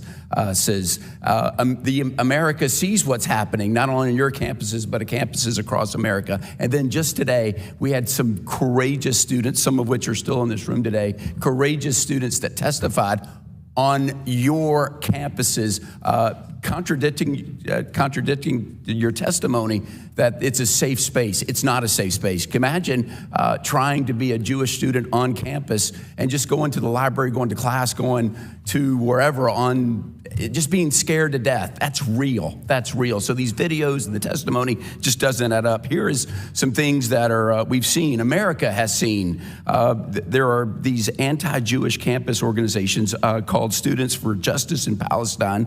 They've been suspended and kicked off many campuses, but none of yours since October 7th. Their purpose is to just harass and intimidate Jewish students into retreating from campus life. President Gay, there are numerous videos of Students for Justice in Palestine. At Harvard, they're known as Palestine Solidarity Committee, assaulting, intimidating Jewish students on your campus. When Palestine Solidarity Committee took over University Hall, instead of removing them, your administration gave them burritos. President Cornbluth, in one of the most observed, crazy campus incidents of the past 2 months, a viral video went of a math professor at MIT handing his lecture over to MIT's version of Students for Justice in Palestine, the MIT for Palestine Coalition, who invoked lies and just called for hatred and harm against Jewish students. And he sat and watched this. So here's your chance to tell America who's gotten fired, what organizations you've kicked off your campus. Does anybody want to jump in and say, we kicked them off or we've expelled students? Anybody want to jump in? You've all also said that you value academic diversity, but you have no idea how many of your professors are liberal or how many of your professors are conservative. So how do you know? If you don't know that, that's a pretty important piece of information. If you don't know that, how do you know that you're academically diverse? Anybody jump in? Just go for it.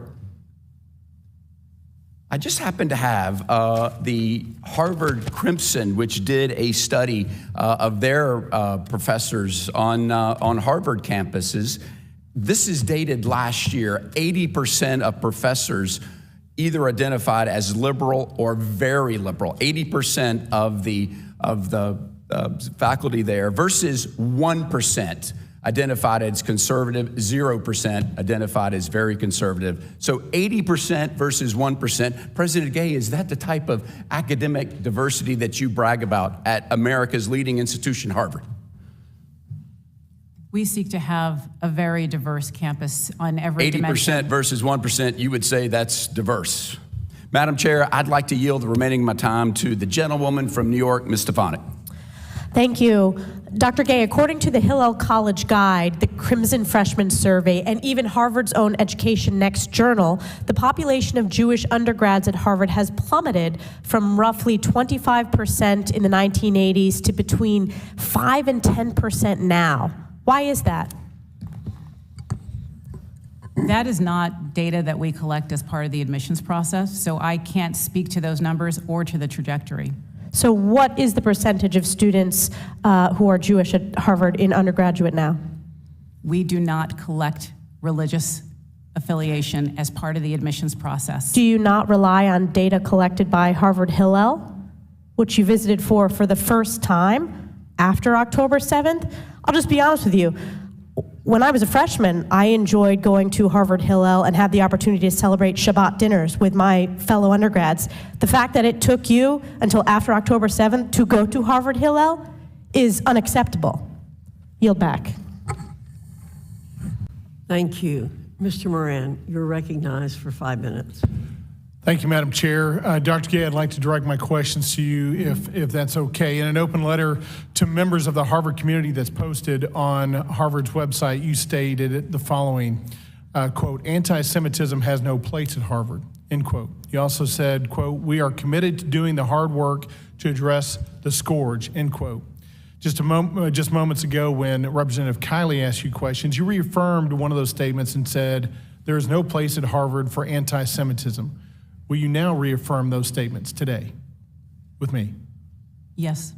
Good. Are these mere words, or is Harvard willing to put action behind these words? We are acting on that commitment. Tell me how you're acting on that commitment in a very specific manner. Well, to begin with the immediate actions that are focused on the physical security of our students in our campus, there's enhanced police presence, 24/7 threat monitoring, coordination with local, state, and federal law enforcement, and when necessary, we close the gates of Harvard Yard so that outside actors are limited in their ability to use our campus as a platform. When you talk about outside actors, let's talk about the inside actors. So you've had a number of students and student organizations that have made many anti-Semitic statements in the past few months and past years, frankly, and it's gone, in my opinion, without any response from the university. President Gay, a report by AMCHA Initiative for the 2021-2022 academic year found that Harvard saw the most anti-Semitic incidents, that's 25, of any university surveyed. You were dean at the time, correct? Sorry, what was the date? 2021 and 2022. Yes, I was dean of the Faculty of Arts and Sciences, yes. In 2022, after the editors of the Harvard Crimson endorsed the anti-Semitic BDS movement, which seeks the destruction of Israel, a group of 49 faculty penned a letter defending the Crimson editors. Did you ever speak out against BDS during that time? The university and I am clear in our positions about BDS. We do not support that position. It's counter to academic freedom and at odds with the openness that is part of our strength as an institution. Well, when you said earlier and you reaffirmed to me the statement, there's no place at Harvard for anti-Semitism. Well, those words really ring meaningless if those folks remain at Harvard that promote anti-Semitism. Would you agree? We do not sanction individuals for their political views or their speech. When that speech crosses into conduct that violates our behavior-based policies, bullying, harassment, and intimidation, we take action. Have any students been expelled or disciplined for bullying, harassment, or these actions that you're listing? I can assure you we have robust student disciplinary processes. No. I did not ask about your process. I asked if any students had been disciplined or removed from Harvard as a result of the bullying and the harassment that's taken place based on their anti-Semitic views in the past months since the October 7th attack. We consistently apply our policies. So have any students, can you give me a number? Has it been 2, 10, 20? Or have there been 0 students that have been actually disciplined for their activity? Not their speech, their activity. Students have been held to account for any episode in which they violated our behavior-based policies. Do you know approximately how many of those students have been held to account in your mind? Or is that something you're going to keep from public view? I'm not asking for the identification of students. I just want to know how many students actually have been held to a disciplinary standard. I'm happy to have my office follow up with some specific numbers if that would be helpful to you. That would be very helpful. I'm frankly surprised that you can't appear before this body going to talk about this issue and not be prepared to tell us whether or not any students, or to the extent or how many, have actually been disciplined for their anti-Semitic behavior in the past months. But you can't tell me that? What I can assure you is that we use our policies, we use our processes, and we hold students to account for their behavior. Recently, a coalition of student groups on your campus posted an open letter that placed the sole blame of the Hamas attack on Israel. In fact, in that letter, they said, quote, that they... Thank you, sir. The gentleman's time's expired. I yield back. Thank you. I'd like now to acknowledge myself for 5 minutes for questions. I came across an opinion article in the Michigan Daily, a U of M student paper written by an anonymous source with Michigan in color. The article stated in the opening paragraph the following: on October 7th, Palestinians in Gaza launched a surprise attack on the colonizing force of Israel, one of the largest ever Palestinian liberation operations in modern history. They invaded colonial settlements, bulldozed territorial walls, and captured Israeli soldiers. Although any violence is unconscionable, the rebellion was unavoidable. This makes me think of a recent book written by Barry Weiss that seeks to define anti-Semitism. Anti-Semitism successfully turns Jews into the symbol of whatever a given civilization defines as its most sinister and threatening qualities. When you look through the dark lens, you can understand how under communism, the Jews were the capitalists, how under Nazism, the Jews were the race contaminators. And today, when the greatest sins are racism and colonialism, Israel, the Jew among nations, is being demonized as the last bastion of white racist colonialism, a unique source of evil, not just in the region, but the world. Whatever the role the Jews are needed for, well, that's the part they are forced to play. And that's the part they are forced to play on your campuses, which is why you're here today. Now, I know this article did not come out on your campuses, but this rhetoric is in lockstep with much that we've seen on campuses today, and much of the heinous attacks against Jews we've seen throughout the 19th and 20th centuries. I want to ask for the record, because many of us here on Capitol Hill hear from our public and our constituents that you are failing to create space where issues of the day are debated without fear of cancellation or ostracization. Are you all concerned about the anti-Semitic rhetoric that we're seeing on these college campuses around the nation at each of your own? And I don't think we can state enough individually. If you can give me maybe 15 to 10 seconds, what each of you are doing. Just remind us what you're doing on your college campuses. 10, 15 seconds, each of you, please. Nothing. Okay, great. Some of your peers have turned a blind eye or even permitted anti-Semitic speech by faculty, students, and outsiders on campus. The question today is, again, what you're doing about it. I got silence a couple seconds ago. Maybe you've been given a couple seconds to think about it. But I'll make this easier. Would each of you commit to conducting a review of what is taught and promptly report back to this committee with recommendations on how to address these topics? Okay, I'll take silence as a no.